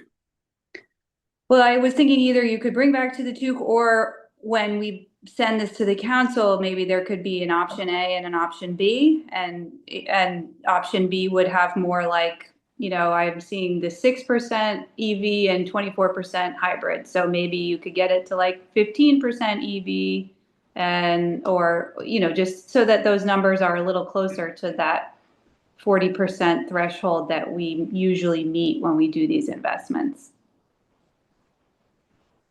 Yeah, we can do that. I mean, the amount of vehicles that we were purchasing in total in those years were a little bit lower as well, which. Right, it's really a mix of what we're purchasing. I guess my thought, Councilor McNeil, is maybe what we could do. There's 2 options. If we don't come back to this committee, we could update the council memo to include the price of electrifying some of these heavier duty vehicles and understanding kind of the price difference as an explanation of why we're bringing this forward. If that was acceptable, then, we could approve this pending that additional bit in the council memo. Or if you wanted additional process, we could come back to the TEUC with that information and see if it changed your recommendation. the challenge would be that the next TEUC will be in late July, which means we'd miss the mid-July council meeting and we'd be then going to the August council meeting. Yeah. Given the long lead time on a number of these big vehicles in terms of timing, we're eager to get the orders in because build times are so long and the equipment is so aged. Okay, thank you. Yeah, I'm curious what other counselors think about how to address this. So my inclination is to move this forward because I'm really not seeing that the pricing is going to be less if we are burning all but $100,000, you know, perhaps, you know, like there's a rationale for burning all of it. Now, if the price is increased, but it's always prudent to have a little bit of cash left over. So I'm not convinced that that's a wise idea. I cannot conceive of prices going down the longer we wait. I believe that we have got major tariffs from Defer, and therefore we're going to have to, we need to purchase earlier than later. And therefore, I am ready to move the suggested motion with the caveat that I think that some more information would be very helpful. If there was something shocking that would allow us to move to an additional EV component, that would be great, right? And you know, I would suspect that that the key would be that not only would there be more information, but there be clarity about the recommendation. So if you recommended that, then we would love it in a sort of a, well, it reflected in the motion that the council and the board would take. We're in an incredibly tight financial situation. We're continuing to dicker over pennies in expenditures, and we're not dickering over with tax increases and increased revenues. So I don't really know, that we've got the wherewithal to be putting much more than a portion of that 100,000. And so I am ready whenever anybody is, when the committee is ready to make the suggested motion, which I do by saying that the motion that's on page 3 of the memo as opposed to reading the whole thing. I had a question. If we move this to the day, you would come back to the Board of Finance and the council with the additional information on the application. Yeah. So I was looking at the motion and, you could add a final sentence that said something to the effect of furthermore, the TEUC requests that staff bring further documentation on the price to electrify these vehicles that are currently recommended to be internal combustion engines. And maybe as an ongoing practice. Yes. Yeah. That would be, I would make that motion with the addition, if truly has captured something, because I'm ready whenever the chair is ready for that. You're ready, so I would make the motion. It's the motion that is suggested at the bottom of page 3 of the memo. Says suggested motion, I'm sorry, with the addition a new sentence that says that staff will bring for the Board of Finance and City Council's consideration an analysis of further electrification of the potential for further electrification of the vehicles, equipment that are on the list to be purchased, with a recommendation as to the appropriateness of that. Do a second. The second from Councilor Brother. Any more discussion on this? Yeah, I just want to say one quick thing, Mark. And I'm good with this plan. I do want to just respond to Councilor Bergman a little bit, and I think in general, you and I agree on the gravity of the climate crisis. And I would just say, you know, in terms of the budget, I just don't think we can, I know it's a tight year budgeting, but these decisions, they'll be with us for a decade. And, you know, it's almost 100 degrees outside. And I think we just have to get out of that rut.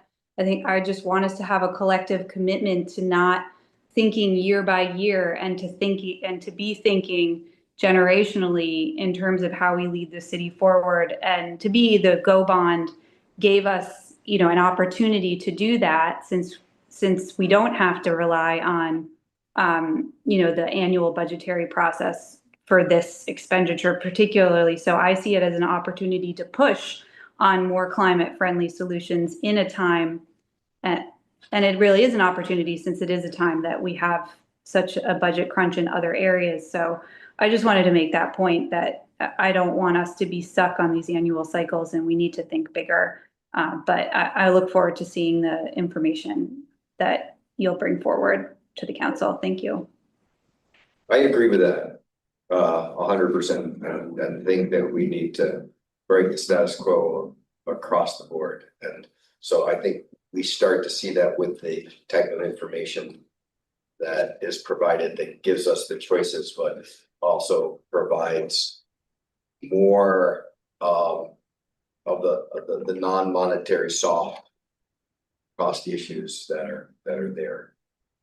And earlier in the year may be helpful for us to be able to, if at least a preliminary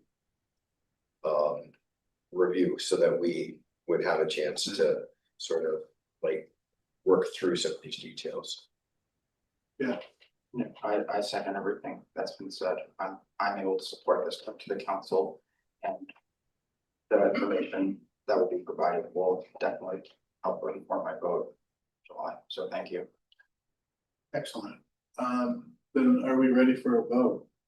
All those in favor of the motion as slightly amended, say aye. Aye. Anybody opposed? Aye. That's unanimous. Thank you. Thank you for the conversation. Yeah. Thanks, Thank you, guys. Still online. That finishes up. Thank you. Thank you. Okay, next we have the Water Resources Affordability Ordinance. All right. Are you leading this, Chief? Yes, along with Jessica Lovelet. So, My glasses are definitely not working so well, like Jessica. Exactly. all right, and do help yourself, Clayton, there's some food and drink here if you need it. I don't know how to do it.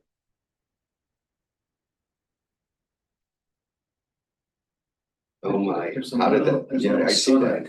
I see that. Look at that. Is that better? That's much, thank you. I was looking for that before. I was looking for something. It happens to mine too. Mine auto adjusts based on the annual light. Yes. All right. Where you are. So, thank you for having us. We're really excited to be here to follow up from the council meeting where the council referred to you all two key items: recommended ordinance changes and water resources affordability policy. And this is a major step towards helping those who are low income to be the impact on them will be lessened with this expansion of our affordability program. Jess is going to go over a little bit of our 2021 affordability efforts, which to our understanding were the first in the state for water utilities, which we're very proud about. I think the key piece here is that we are going to be reaching renters, which is one of the hardest groups for water utilities across the country to reach, because renters do not usually have meters in multi-unit buildings. And we are really excited with our partnership with Burlington Electric Department. I won't steal Jessica's thunder, but I will say that in terms of timing, we are really seeking to move quickly. We are hoping that we can have this committee recommend to the council approval in July, both of the policy and the ordinance update, so that we can, as of the bills in August for July water usage, put these new affordability protections in place. So at the very beginning of the FY26 bill cycle, that we can have this support in place for renters and others. So with that, I'll turn it over to Jess. Hi, I'm Jessica Loveland, the Director of Finance and Admin, Water Resources. I'm a little bit nervous because usually Chapin and Megan are the face of the division, but I'm glad it's not too crowded. So for those of you who don't know, our existing program kicked off in 2021.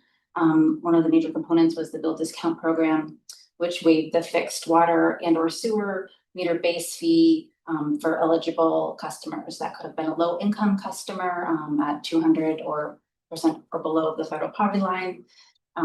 Seniors who attested that it would be a hardship to pay the fee, and nonprofit housing organizations.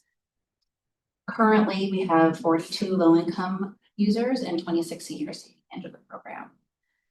The value of that discount in 2021 was $7.95 per month, and today it sits at $9.96 per month.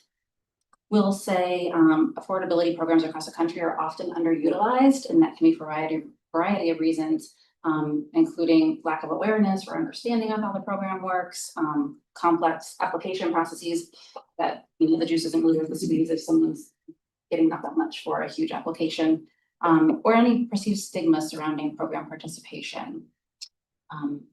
To help eliminate the application barrier in 2023, we did collaborate with BED, so customers could opt in to have their information shared with both utilities and only do one application. So we modified both of our applications with a checkmark box. So if they were applying to BED, they wouldn't have to apply to us, and vice versa. And that was, you know, moderately successful. But I did, you know, maintain a list of, you know, over 30 customers who were eligible for BED's EAP, but could not qualify for ours because they didn't have either a single family home or a rental that had an individual water meter. Another component of that program were rebates. We have a sewer lateral inspection rebate and a water sense plumbing fixture rebate situation right now. Certainly the sewer lateral has been more popular. We've had 209 participants. The value of that was $250, and that was the cost that the major providers in our area were charging. So people, it was, you know, zero money for them aside from the effort of getting the application, say, the rebate. The water sense one, not as well, 20, I think, you know, $75. Maybe it gets you a faucet, certainly doesn't get you a toilet. Do something towards it, but fixtures are expensive.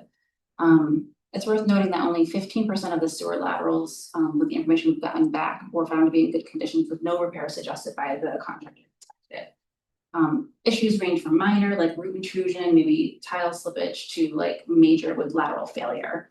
Of all the ones that we've gotten back so far that indicate lateral failure, the customers did in fact replace their sewer laterals. So it was information that they might not have otherwise had until something really catastrophic happened to the property. The last major component is the tiered water rates. So the introduction of the two-tiered system for our residential customers, single family, duplex, triplex, sort of help protect access to life water, you know, the basic amount of water needed to live, bathe, that sort of stuff, not watering a lawn. We created thresholds based on Burlington's actual usage, the median for single family homes, duplexes and triplexes. At that time, so they're 400 cubic feet for single family homes, 600, 900 respectively for the other two. The medians were reassessed as part of this budget year, and the medians based on our usage over the last few years have stayed the same. So the median themselves haven't changed. So now we get to the really fun, exciting part. We're making some changes. You know, we have been laying the foundation for some of these changes for the last year and a half, you know, talking to Seattle Public Utilities, trying to figure out what can we do to provide some meaningful assistance to people, eliminate additional barriers that might be within our program, and to, as Shane mentioned, you know, crack the nut of helping away from a renter who doesn't get a water bill from us, but might get an electric bill and is still, you know, struggling. Okay, so talking too fast, let me know. One of the things we're doing as part of this is expanding the rebate program. So in FY 26, we are changing the water sense threshold from 75 to 150 with the hopes of enticing more people to participate. And we're increasing the sewer rebate from 250 to 275 because the major players in the area have raised rates. So we still want it to be a 1-to-1 as much as we can for that. We're expanding the bill discount program as it exists right now to include a 50% waiver of the stormwater fee. If that change was effective today, the bill discount for average residential 5/8 inch meter person would go from the $9.96 that it's set to $14.41. So it's good, it's better. We're also eliminating the recertification process with our application, and that mirrors, it eliminates a barrier, but also mirrors how BED does their EAP. I don't need to see someone's license again. They've attested that if they don't need the program anymore, they will notify us, and we have had several customers who were enrolled contact us and say, hey, my circumstances changed and I don't need it anymore. So we're eliminating that. And the major change is probably what you're all waiting for, is the new indirect assistance component to our partnership with BED.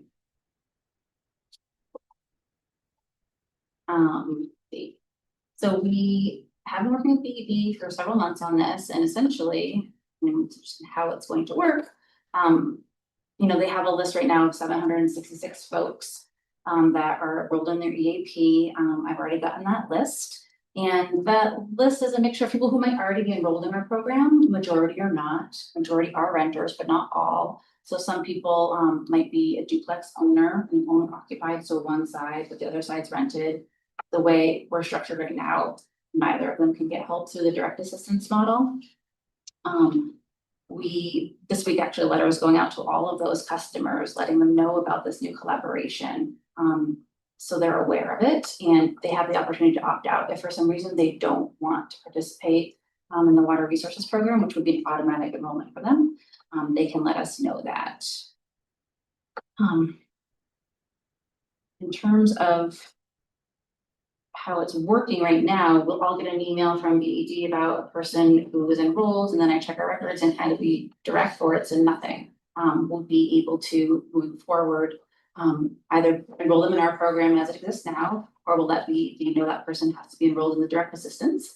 And we will be getting a list every month, and we're paying them a small admin fee for the services. They did have to modify their CIS in order to allow for this new credit. And although we're trying to direct the traffic to us for customer questions, I expect that they may get a few questions themselves.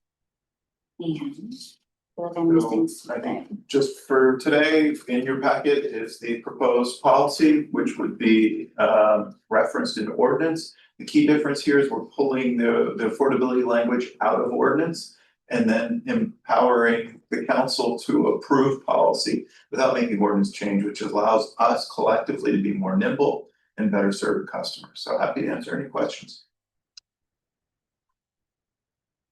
In the presentation. Yeah, I had one really quick thing. There is in the edits to the existing program, a deletion of a sentence on the ordinances that are enabling this. And it seems as if they should be still referenced at the very beginning. It's always helpful when just building the programs that you're doing to have an easily referenced site or citation to the authority that you've got. So like in chapter 26, you've got that thing right at the beginning of it. It's not in here.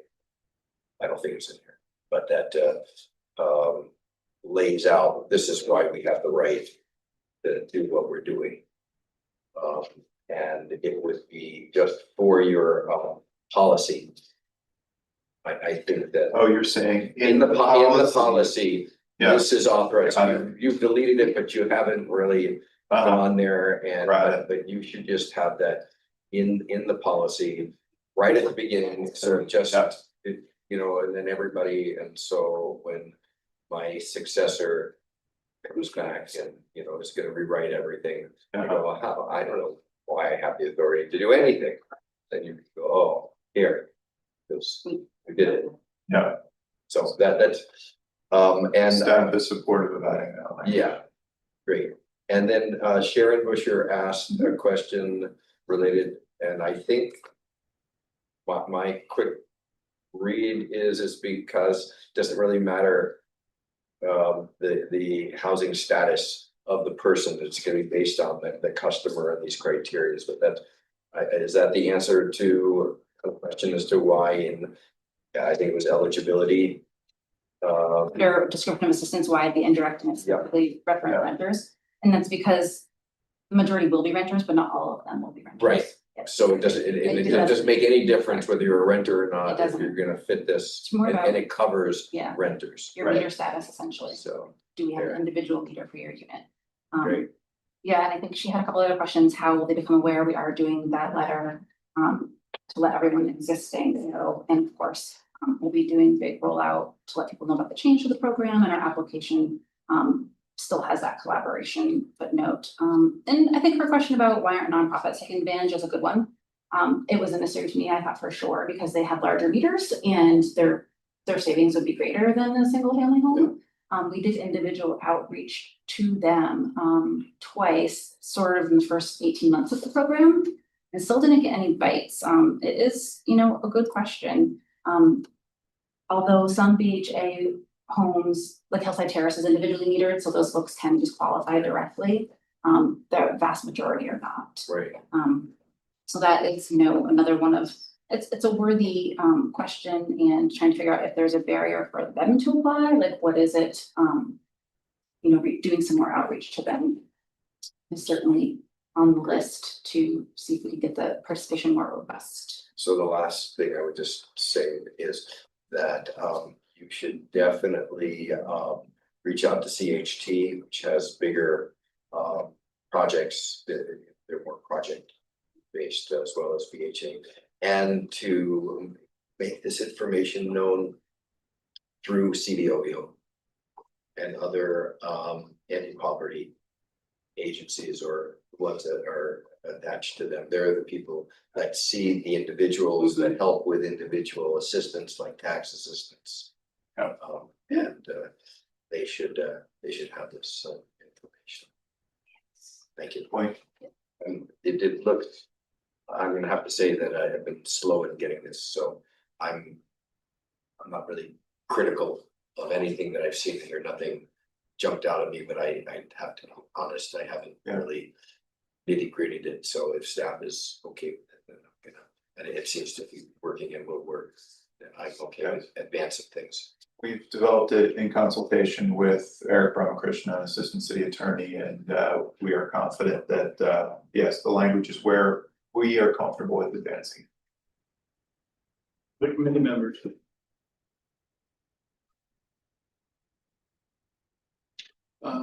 I had a question, which is gonna show my evidence. And like I said, I think in our last ordinance meeting, I learned something new every week I serve on the city council, but Sharon Busher's comment had me looking at the resolution. We set the rates in the budget resolution, is that it? Traditionally, that has been where the rates are set. Yeah. So will the rates continue to be set that, but the policy around affordability measures would be, that affordability measures would be set in policy, is there? Yes. There's no schism there? That part of what we, in our working with Eric, was really to give the council more flexibility, that if as part of the annual budget approval that we decided to adjust affordability at that time, we could do it, and it could even be addressed as part of a budget resolution, but this language allows us separately outside. Yes, to make changes outside of that, as opportunities with BED and others arise, that we could move more nimbly. But those would still require council action, but not ordinance change, so we can move much quicker.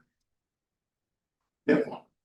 Yeah, I mean, I think that the answer to that is found in the first words in line 38, that council shall Meaning it's the council's responsibility as opposed to anybody else's. Good. Yeah. I don't have any other questions around this. Again, I sort of concur with Councilor Bergen if staff recommends this. I have not, I've read it all, but I haven't dug into it as deeply as I might otherwise. So are there other councilors who want to weigh in before we entertain a motion on this? I'm ready for a motion. Okay. This is great. Thank you. Are you making a motion? I can make a motion. Is there sorry, I don't have my. Page 3 or 4 on the memo itself. There's a recommended motion for the TEUC at the bottom of the page. Oh, it actually doesn't look like, oh, and this maybe it's an old one. All right, if somebody else beats me, my computer is a little slow. Here we go. Oh, there is one. Yeah, this was okay. So I'm ready if you want me to. Yeah, you go ahead, Jean. This would be, I move to recommend approval by the council of the proposed ordinances regarding water resources affordability enhancements and to recommend approval by the council of the proposed policy changes regarding the water resources affordability enhancements. Second. Is that a second? Yes. And we have a second from Merrick. All those in any other discussion? Seeing none, all those in favor indicate by saying aye. Aye. Aye. Aye. That's unanimous. And thank you for that. Oh, we got it. That is Got that huge. across Thank the you. line. Really appreciate the support and It's really exciting. I was prepared to talk about future initiatives for next time, but yeah, leave you in suspense. I think we'll hit it next time given the time. We get kicked out of the room in 30 minutes, so. Yeah, I think you'll make it. Yeah. But thank you for coming. Okay, next on our agenda is the Winooski River Trail Bridge abutment erosion item.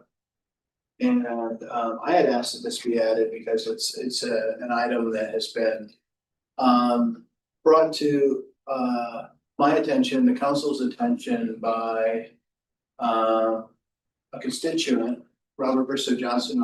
I've seen it here online, and I know that there's been some attention given to it, and I would I guess just I'm confused about whose problem is it? Is it the city's problem? Is it the state's problem? I've seen a state representative that they thought it was a city problem. It seems like it's bigger than a city. And so I just wanted to sort of have a place to at least start to process this. And I know that it was the conservation board, did they? Yes. Recently took it up as well. And then it went to the city council last night for approval.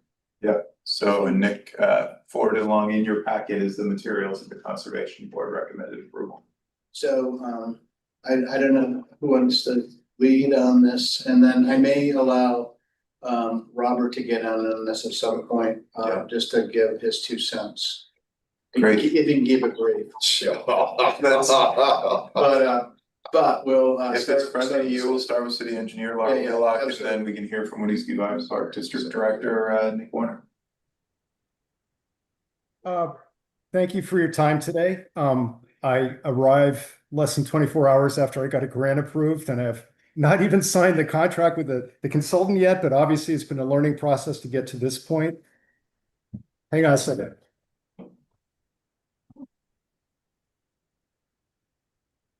Sorry, too many things going at once. I want to thank Robert. Robert's been he's a great ally for us and eyes and ears down in the neighborhood. So I appreciate him being persistent, because it is quite an issue. We've probably lost, we estimate, around 20,000 square feet of shoreline. We're very respectful of the fact that Laura, thank God, is here. And everything we want to do, it needs to work with what the city is doing on the bike bridge. And to be clear, if you just go by property lines, and probably Laura could speak more specifically about who's responsible for what, but basically the city has, owns the right of way where the bridge abutments are. The next property over going upriver is Mays Landing, which is Park District, and the next one after that is Durway Cove. We don't anticipate that the solutions will be identical across the board. And that's one reason we needed consulting assistance. Oh, thank you for that image. That's fantastic. Closer to the bridge, Laura has already done an engineering look at it, and presumably once again, I'm here before we've actually sat down and had our first consultation with Laura, so it's unfair. But my understanding is that a more traditional riprap, large stone solution will be appropriate closer to the bridge. And then going from there across Mays to Durway Cove is the reason we hired an engineer to work with us, because it's going to be a hybrid of solutions. It is a natural area. It is a floodplain. So whatever we design is going to be intended to not fight the river, but to accommodate the river. We're not managing Durway Cove as a dry park during floods. It gets completely overtopped, which is one reason we were able to acquire it, is because it was getting damaged every flood when it was a marina. So what we did is we realized we really needed to catalyze the repair of our properties and make sure we're working with the city, and also make sure that we're consulting with the state.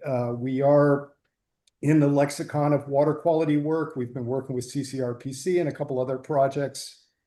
So we are aware of the various funding sources and permitting and overall issue, but we really needed a high-level person, engineer, to come in and advise us. And that's what was approved last night in City Council, was a contract to have our consultants start work on that. I've not signed a contract with them yet, but soon. And he's already, it's Watershed Consulting, Andres Teresa, and his team. And he's already made some really come up with some really interesting ideas and approaches. So I've done a lot of talking. Questions?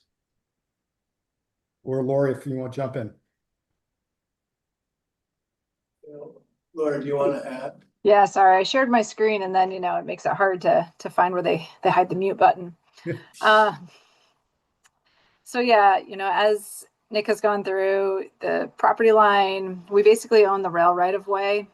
And it's still through a lease that we have over this area from VTrans. So anything that we do to this area, we do still have to consult with VTrans Rail. The information that we have about the construction of this area, it's very much built on the old railroad bed, and that was built up over this area. We've not done any cores to understand what this area was actually filled with to be able to bring it up, but there's definitely evidence of armoring around this area that sticks out. It's very clearly a durable area. There's cofferdams that are in here that protect the existing bridge abutment, as well as that go back to the actual start of the bridge, which is back here near where the cursor is. So from the city's perspective, the area where the neck of the river comes through, which is going to see, in theory, the higher velocity flows, it should be seeing more scouring. We're not seeing that on the bridge side. You can certainly see it along the shoreline where the Winooski Valley Parks District parcel is. Knowing the soil that's out here, both, from a Colchester resident perspective on the other side of the bridge, as well as, having inspected down near Mays Landing, it's very erodible soil. What it could lead to, though, is more of it continuing to erode the shoreline, but its ability to erode the rail bed is a lot less likely. So that's where we sit from the city's infrastructure perspective. It's probably worthwhile for us to do some additional armoring is my expectation that will come out of our consultation, just in the sense to not create this kind of really abrupt cove that's along the shoreline. So there's going to likely be some recommendations about how to smooth out to help protect the balance of this area that we're going to want to participate in. Good point. And the property lines don't separate the hydrology. That's another reason we hired an engineer. Yeah. Felt like we need to contribute, obviously, our energies and our ability to raise funds and our ability to manage our properties, but also we need to contribute, have our own expertise in-house that can communicate with the city and the neighbors, frankly. And once again, I just want to thank Robert, because he's been making noise about this for a long time, and has seen the shoreline very near to his home get carved away, and he has concerns about his neighbors. So we feel the urgency, Robert. So thank you for that. Like I say, it's early days. I heard you have a TEUC meeting in July. I heard that mentioned. I mean, I'll take Laura's lead on this, but maybe if it would be appropriate for us to return then, because by that time we'll have a lot more information, and we could have Andres also, we'll work with Laura on this, but if you want additional input, be happy to come back once we get Andres up and going. Before I allow Robert an opportunity to committee members have any questions about this? Go ahead. Yeah, so I guess, so my question is you just talked about coming back to us in July. Does that mean that we would not be recommending anything today? That is correct. Information only. Okay. Yeah, I don't think you're part of the grant process, correct? I mean, I believe the next step in the grant process is the city attorney vets all the process and so forth. So I say we got the grant, but just in deference to the city attorney, it's got one more step. But yeah, we're not asking for any action, but I think in terms of the learning that we can provide, it's early days. I'm glad you're aware of this project, and we'd be happy to come back and do an update. Okay. Yeah, thank you. Thank you for that. If anything, I was thinking that like maybe we're not moving fast enough, because going into the middle of the summer, we might get around three years in a row of flooding. But just something to keep on our radar, I guess, in case we need to approve these funds earlier. Any other committee members? I had a question, I guess, about it looks like it's an area like I heard Laura say that the city-owned piece, it looks like it's probably going to withstand any erosion because of the construction of the rail bed.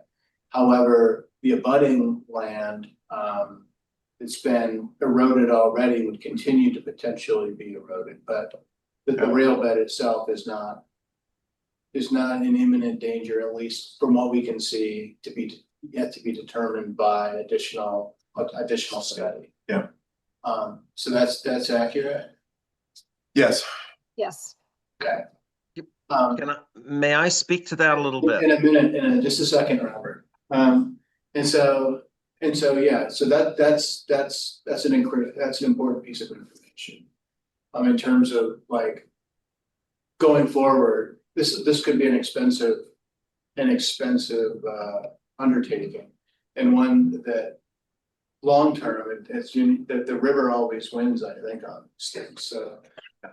So I don't know. It'll depend. I'll be interested to hear what comes out of the additional study that we've commissioned.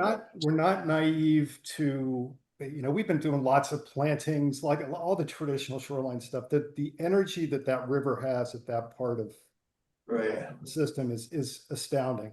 So, and I'm sure Robert wants to jump on and tell all the stories about the stuff he's seen down there. It is really something. The power of the river there is very substantial. So, and we do have conservation easement on the property. So we're not doing traditional riprap. However, our easement holders understand that we may have to do things like, you know, a solid toe or something to build off of, because it may be just completely waste of time unless we do it. But that's why, once again, that's why we hire the engineers. We've Right. done a lot of shoreline work. We've done training, you know, our staff is trained. We looked at this and said, this is A-list engineering stuff. And isn't it interesting that we're doing it on a conservation property? So one thing we're really looking forward to is learning about the techniques that Andres has been studying and implementing, and being able to pull those in our properties. We have 11 miles of shorelines. This is only one of many spots that we have to deal with over the next few years. Thank you, Nick. Yeah. Robert, if you could, we have, I'm just gonna time keep you a little bit because we have to get out of this room shortly. So if you could keep your comments to like 3. I'll be as brief as possible. I don't believe that any soft solutions will be sufficient. I believe it needs hard surfaces. I think that there's going to have to be enough of a hard surface. I don't know if that would be poured concrete, or if that would be a quarried rock, or if that would be steel slats like they have at the Colchester boat launch. But I think it's going to have to stretch from the bridge abutment all the way to where there is kind of a natural cattail farm, I don't know, at North Cove. Most of the Mays Landing riverfront, I think, is going to have to be protected, because if it's not, the river will work around whatever hard surfacing you put in there. I don't think that $13,000 is going to do it. I think we're looking at a 6-digit problem, and if we do nothing about it, it's going to be a 7-digit problem. And about threatening the bridge abutments, it's just going to continue. There's a part of the bridge that goes over land. That's the very first section of the bridge. It's going to go under that. And it has already removed half of a hillside. There is a sheer wall of dirt that's minimum of 10 feet high, where you can see the tree roots and everything. There used to be a hill there. It's not there anymore. There used to be a stone that had a plaque that was to Charlie Mays when it was sold to Winooski Valley Park Trustee. That stone has fallen into the river, unless you guys rescued it before it did. So there's somewhere there's a stone with a plaque in it in the bottom of the river. I think 20,000 square feet maybe is accurate. I'm not sure. But there used to be land that had a picnic table on it, and now that land is river. The worst damage was done right after Hurricane Irene. And then, of course, in 2023, the flooding that happened in 2023, and then maybe the repeat in 2024. But if you remember the flow of the river, like at Salmon Bay, how bad it was during the flooding of 2023, that water's coming out at the mouth of the river, and there is nothing but dirt and tree roots that directs the water that's south flowing in the river, that directs it to flow west into the lake. Nothing hard, only dirt and tree roots, and the tree roots aren't saving it. The river is also eating the trees. That's it.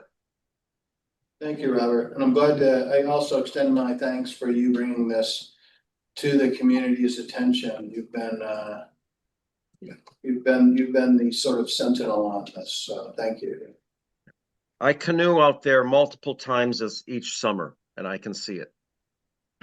Okay. Well, there's no information, no action for us to take today. This is an informational item, but we look forward to hearing more as more is learned. Yeah. Thank you. Okay. Thank you, Nick. Thank you. Thank you, Laura. Appreciate your time. Thanks, Laura. Thanks all. And thank you, Robert. Yep. And given time, maybe we switch the last 2 agenda items. Sure. As Laura and I can be a little more flexible than Sure. General Manager Clark. If that's okay with the committee. Yeah. Okay. So Our honorary two-member, Clayton Clark. I am honored to have that distinction. You're here most often, like a most frequent guest. Feel honored. So we're here to talk about the Route 11 fare adjustment. Yes. And so, as we've remarked, the College Street shuttle has about a 30-year history of fare-free service. And so I just want to recognize that that's a long tradition, something to be proud of as we contemplated getting folks from the waterfront to the hospital. One of the things that we've tried to do with the service modifications that have been required because of our fiscal situation is to provide opportunities where we actually, see wins as well as, the constriction. And one of the things that we have identified is the ability to be able to offer 15-minute service in our most heavily trafficked corridor, which is between the downtown transit center and the South Dorset or the Dorset Street corridor in South Burlington. And so the way that we would do that is that by having the number 1 and the number 11 share the same route. And right now they go up parallel to each other, with one going up College Street and one going up Main Street. And by having them share the route, and with some of the other changes that we're making to the one, we would be able to have that 15-minute corridor. One of the things that we're concerned about, though, is the operational challenges and the confusion that would create for our riders if the every other run was fare-free. And so what we're thinking of is that it would make sense operationally for number 11's fare-free service to end, and then that way it would be the same practice for every bus that comes through every 15 minutes. I do want to be open that with the changes to the 11, it will no longer be providing essentially door-to-door service from the DTC to the hospital. It would follow the number 1 route, which would let people off at the University Heights. So a short walk from there to the hospital. But we are still maintaining 20-minute service from the downtown transit center directly in front of the hospital on the number 2. So there will be that easy access to the hospital from the Burlington side. And so really here to talk about the best thing moving forward and what makes sense for you all and for us, and hoping that you agree with our recommendation to stop this practice. Thank you, committee members.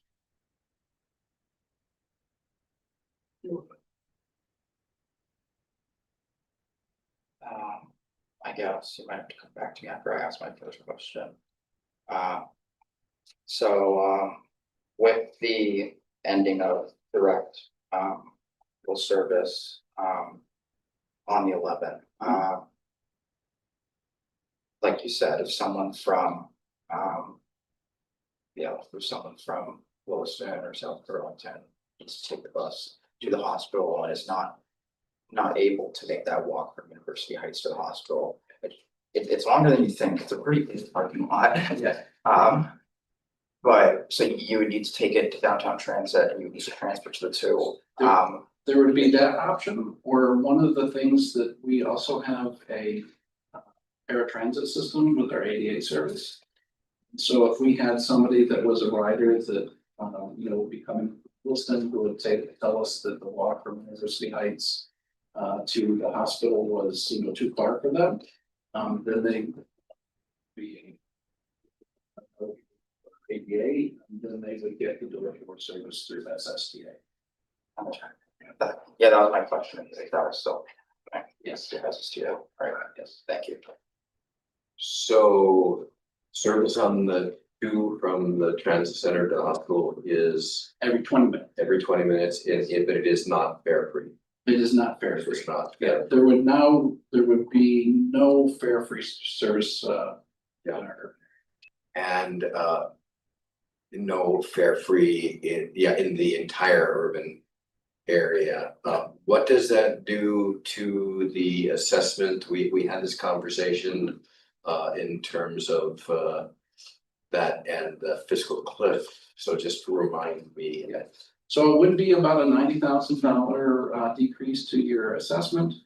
But that does, impact our that's 90,000 less in local match that we'll be receiving. But we'll also then be collecting some fares along the road. So I don't think that I don't want to guess whether that will fully replace the local match that you all provide, but I suspect that will definitely put a big dent in it. I'll also highlight that that is a corridor that is most frequently or is most used by people who are under an unlimited access agreement. And so, I think that from thinking about how you're using your limited resources, a lot of those riders on that route are already essentially getting fare free service. And that will be even more come this fall when the medical center goes to an unlimited access program. And so I think that the percentage of people that would be impacted on that route, the number of riders, I'm sure would be less than half. They would have the amount of paying a fare that would be covered. And the usability, not the usability, but the use rate for the discount program that you got. Can you talk about the experience? And so our experience has been that around 55 to 60% of our folks who are paying themselves, not covered with an unlimited access program, are receiving the discounted fare. And one of the things that we're going to be looking at this year is kind of peeling back the data layers on that to sort of have a better idea what discounts are for age, what discounts are for disability status, and then checking to see that we're sort of consistent with other transit agencies and how we administer those things. There is some concern that because we have had a totally self-certifying process where somebody just has to say I'm eligible, that perhaps folks who are not eligible are receiving it. We don't necessarily have a strong desire to have to create the infrastructure that would be created to do those and the conflict that would create. But it is something that we're going to try to suss out. Are you and I can't because I'm not really riding the bus, I'm riding my bike. Are you advertising, for lack of a better word, the availability of that program on the buses themselves? The reduced or free fare?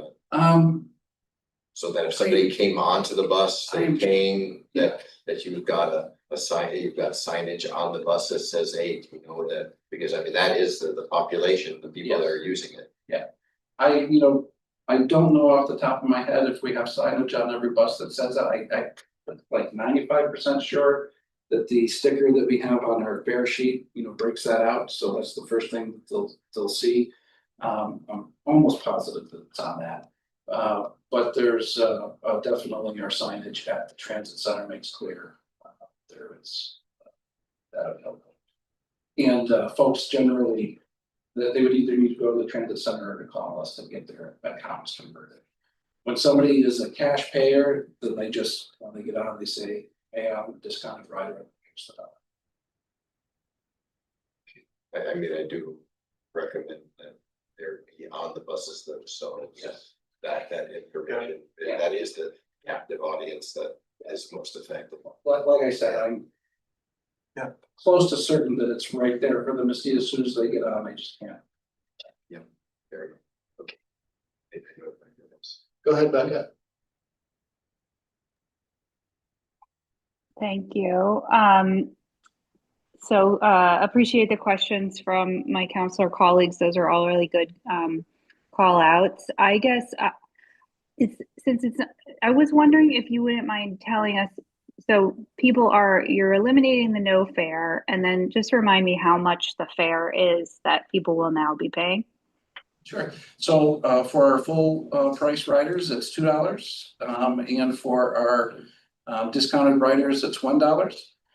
For those folks who use either their smartphone or their smart card, which is the majority of our folks who are not covered by an unlimited access program, they also have the benefit of fare caps, which makes sure that they don't get charged more than $4 a day for full price riders or $2 a day for discount riders. Also make sure that riders don't get charged more than $50 for a 30-day period or $25 for a 30-day period with the discount. And so this is one of the aspects of our new fare system that we think makes the equity much better than our previous one, which is that nobody has to pay up front to get our best pricing. And that if folks do have a period of time, either specific days where they have to use a lot of our service, then they will not have to pay more than that $2 or $4 for that day. Oh, did she froze? Yeah. Okay, great. Thank you. Can you hear me now? Yeah. Can you hear me?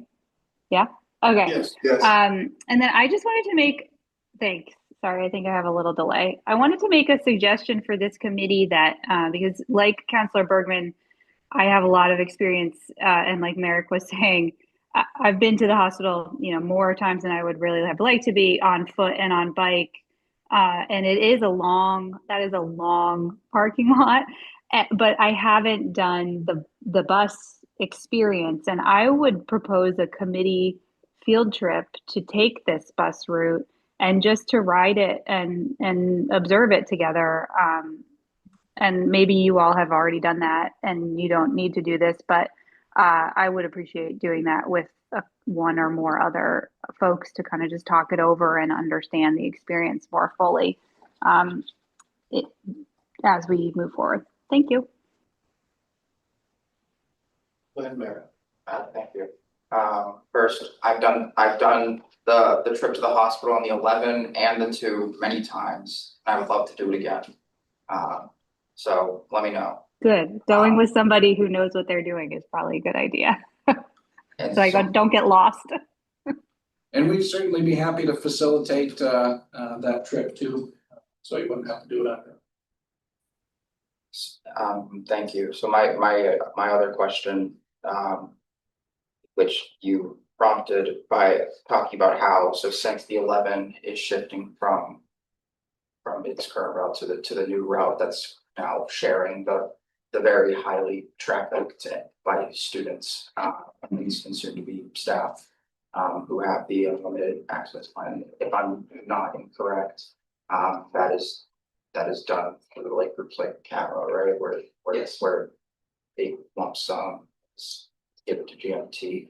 Do you think that now the ridership potentially drastically shifting to a more an audience or customer base that relies on that? Will that prompt conversations of potentially increasing that money that comes to you guys? I think that we're sort of already in the process of evaluating the impact of the unlimited access, because what we're seeing with for the University of Vermont is it's coming out to about somewhere around 80 cents a ride, which is a little bit lower than I think that we probably want to be at. And it's not quite as low for Champlain, and we don't know yet for the Vermont Medical Center.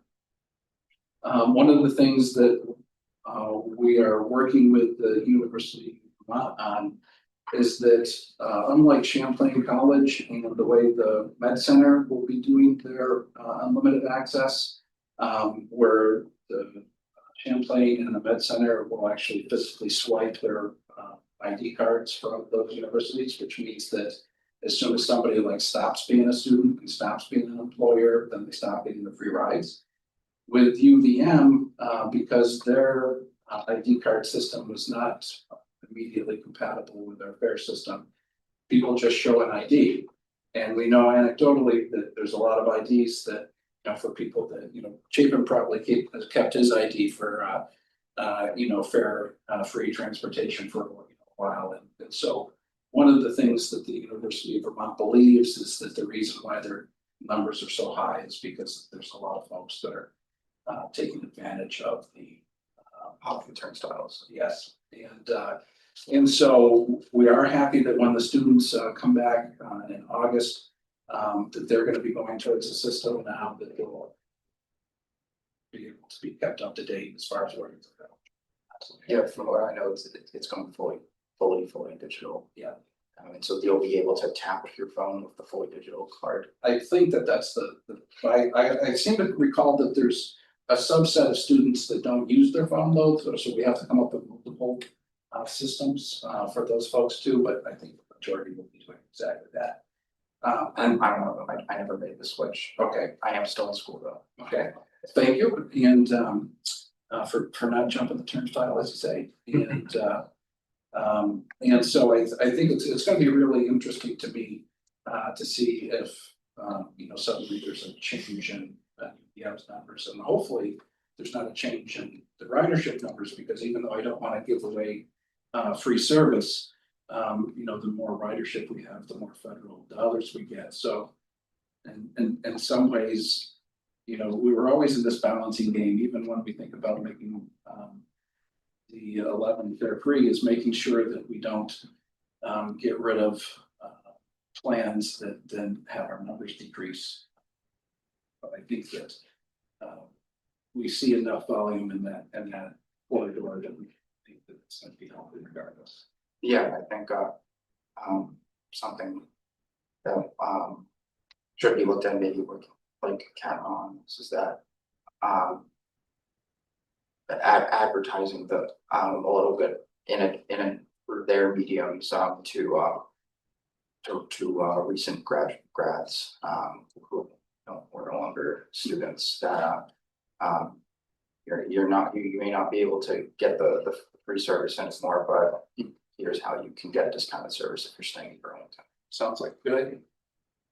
One of the things that's been really helpful for us is that it's the two Jamie Smiths, and so that at Green Mountain Transit we have Jamie Smith, who was then married to the transportation director, Jamie Smith, at the University of Vermont. They both share the same name, and so the University of Vermont, Jamie Smith came on board about a year ago, and he's a former GMT employee. That's we've had a great working relationship with.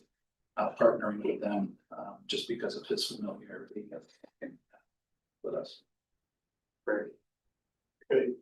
Is there any other comment on this? You need action on this? No. Looked like you were looking for support. And generally, the board has to vote on this at its next meeting. I wanted you all, this is a very substantial departure from 30 years of effort at the city of Burlington. I do think, given the fiscal situation and the new equitable or more equitable fare structure, that this is an appropriate transition. I do think, if given that the 1 and the 11 are going to be alternating services, trying to have one service be fare and another service 15 minutes later be fare free is a disaster waiting to happen from a PR and public perception standpoint. I think it's time to move to a very clear fare policy across the network. I'm supportive of this, but I really wanted this to get some airtime. I appreciate your consideration of this. So I'd love to be part of that tour. I will support this because I think that it's part of a reorganization of the service to really reduce the head times. So I like the idea of 15-minute head times. I think that's going to be a big deal. I met with Chris yesterday, and we spent like an hour plus on this and these routes, as well as the TDM work that needs to happen. So my short and final point on that is that you all being an integral part of our conversations around TDM and really having these conversations as we recraft the requirements. And we'll try to perhaps with a system that's really focusing on the more dense routes, start to get some synergy and cooperation and syncing with South Burlington, with Winooski. That's where I see this as starting to re-rationalize the system in a way. We're not going to be able to make this effective if we're not providing service, at 15-minute service, to be quite blunt. And the walk from Main Street to the medical center is, I think, is going to be an issue. And this type of conversation around TDM means being able to sit with the medical center folks, with UVM, maybe not necessarily relying on it in terms of the SSCA, but some other shuttle systems that we could do. I don't know what I just when I was thinking about bicycle, you know, like the beer pit bicycle that goes, you know.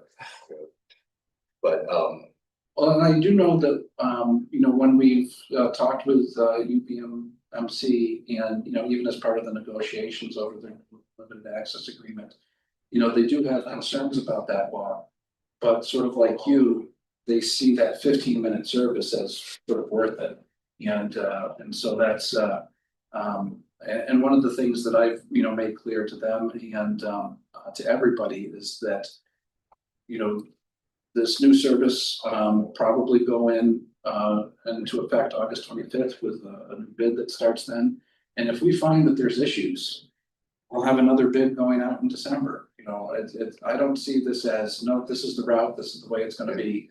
You know, we'll keep amending it. I mean, if there's coordination and there is the need to park a 12-person van that just shuttles somebody down, I mean, you know, why not? Right? It's not that big a deal. That's where an electric vehicle, you know, you could do it in freaking golf carts.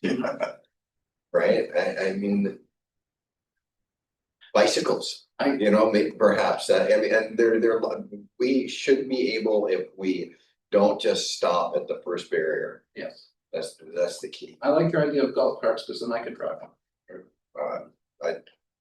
Yeah. They don't allow me to drive the buses. Well, if you don't need any action from us other than a notion of support, I think you have that. Thank you very much. Thanks for bringing that to us. And thanks for bringing me home to this committee. Yeah, always welcome. I had asked for the unaccepted streets next steps item, and since it's something I asked for, I'm going to ask if it's acceptable to the committee if we pump that in July. Is there any issue with that? No. Postpone that? Okay. Yeah, I can put together a little written memo for July. Okay, that'd be awesome. I apparently can't turn my video on. When is your July meeting? Well, that's one of our next items, which is tentatively the 22nd of July, and time TBD. Okay, I am still here that week. I'm just gone the following one. So And I'm sorry, Laura, if you've been waiting patiently to talk about that. I didn't realize that you were still doing that. just here to support Chapin on it. She's good that way. Okay.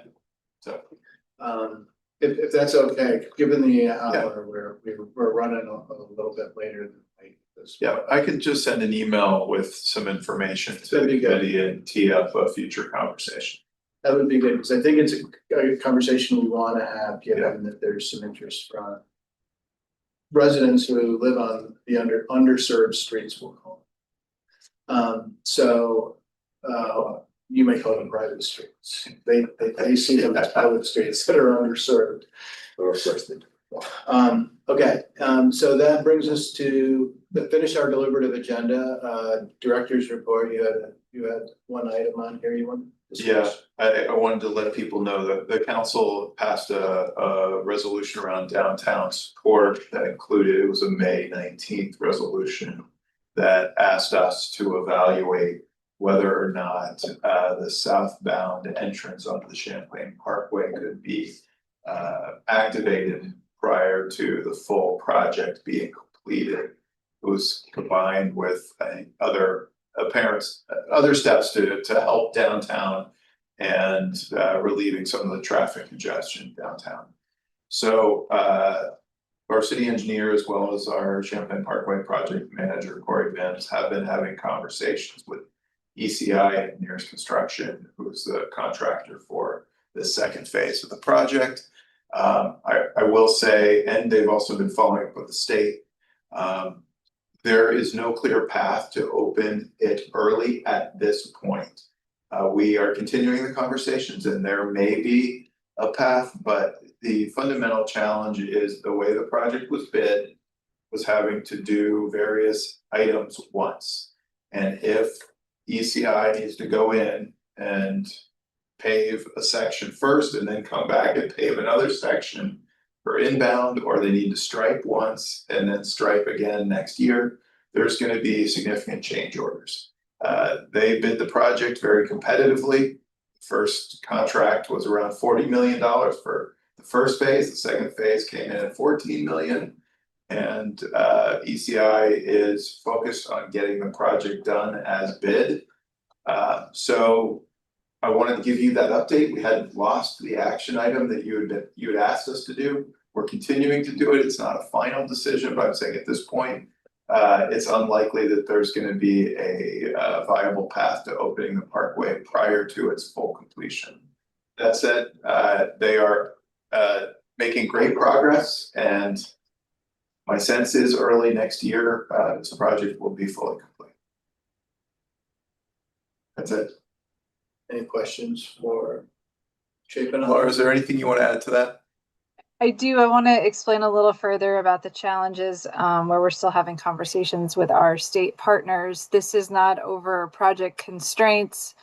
From the project's constraint, they said if we have the contingency, we could afford to do it. The challenges that we're having is the connection at 189 and the work that needs to happen out there, and the updates to signage and some of the configurations and our permissions to be out there. So that is where we are working on that component of it, and it's not been the best conversation to be playing with that area more than once. We'll keep So you posted. that is where our bigger hurdle has come into play. Okay. Any questions for staff on this? The question of the signalization at Maple and Pine, we had as part of all of the sequencing with the railroad enterprise. I think there was the commitment to signalize prior to the opening. So correct. I don't need to have an update on that. I maybe just to put a pin in that conversation so that we can get a more full thing in terms of an update. In terms of what continues to be a concern of mine around the neighborhood and all of that traffic that's there. So I don't want to miss that. Contractors aware of that council direction and they're prepared to comply. We can certainly talk more later. Anybody else before I close this item? Okay. The last thing on our agenda, unless there are councilor items. I have one thing I want to report on. So this would be for the minutes, although I think the recording, Julie. Yeah. We get so I had been pushing for, and we had gotten a report on solar installations at 3 different sites. We got this, I think, over a year ago from CEDO, and I inquired about that. And the projects are stalled. This is Encore that was doing the work. And let me just read this from Cara. Solar cannot be installed on the water reservoir by UVM until the roof gets repaired. And obviously that was part of the bond that was just approved, so that's the status on that. Solar on the Manhattan landfill is problematic due to the leachate and methane collection systems that are in poor condition, and DPW has budgeted $100,000 for design work on repairs to the collection systems, so we can get to an estimated cost, which seems to be about $200,000 to $300,000. And the last point is that Encore has proven risk averse to putting in money up front without a durable guarantee that they'll get timely access to the landfill for installation. And that is the status report that I got. And I would just also say that although CEDO was sort of managing this, that it appears to me that this information is information that was was held by DPW. So we should not wait for me to reach out to them and try to, I mean, this stuff, this is important. You all know that it's important. Just getting a report that says this is what the status is. You know, we know that it was of a concern to you, and here's the status would be going forward would be really greatly appreciated. Just as these things on this issue either move or we get to a significant period of time, no more than a year, less than a year, then just getting an update would be greatly appreciated. That is my report. Okay. Any other reports, councilor items? Okay, seeing none. Last item on our agenda is setting our next meeting. It's the 22nd of July work for everybody, and if it does, do you like the noon time or do you want to do a nighttime? I kind of like the noon time. I'm sort of getting used to it. So the 22nd is not ideal for me. I'm going to be out of state from the 16th to the 23rd. And so the 22nd is my last day out of state. So I would prefer Thursday the 24th, or Friday the 25th, but I could obviously do it online if there was no option.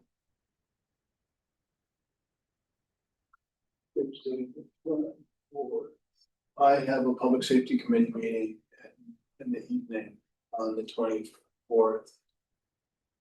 I could do a noontime meeting or two if that worked for others. I think I would have to start at 11 on the 24th. I have a 1:30 appointment. And I've got an 11 on the 24th, so I don't know if later in the afternoon after, and that's the only thing that I've got then. So if Becca, you could do like a 2:30 or. Yeah, I could do 2:30. I'll have to call in at the beginning, but that's fine. 3 o'clock would work for me personally. We kept it to 2 hours. We've had a hard time keep containing ourselves into our allotted meeting times, the last 3 meetings. If we could contain it to 2 hours, it would depend on how beefy our agenda was. We had a big agenda today. We did. Yeah. I will be out on the 24th. Laura will be working from home on the 24th, but she could, it looks like, call in if she's not busy meeting wise. We'll see what the grandparents can do. Yeah. A meeting space is going to be tricky that day. Okay. You could do from 3 to maybe 5 in the Busher conference room. Want to try that? 3 to 5 in Busher? I would do Works for me. Okay. Thank you. So 3 to 5 on the 24th. Okay. Sure. Okay, cool. Okay, and seeing, having no further business and absent objection, I will adjourn us 2:52. Thank you, everybody. Thank you, bye. See y'all. Bye.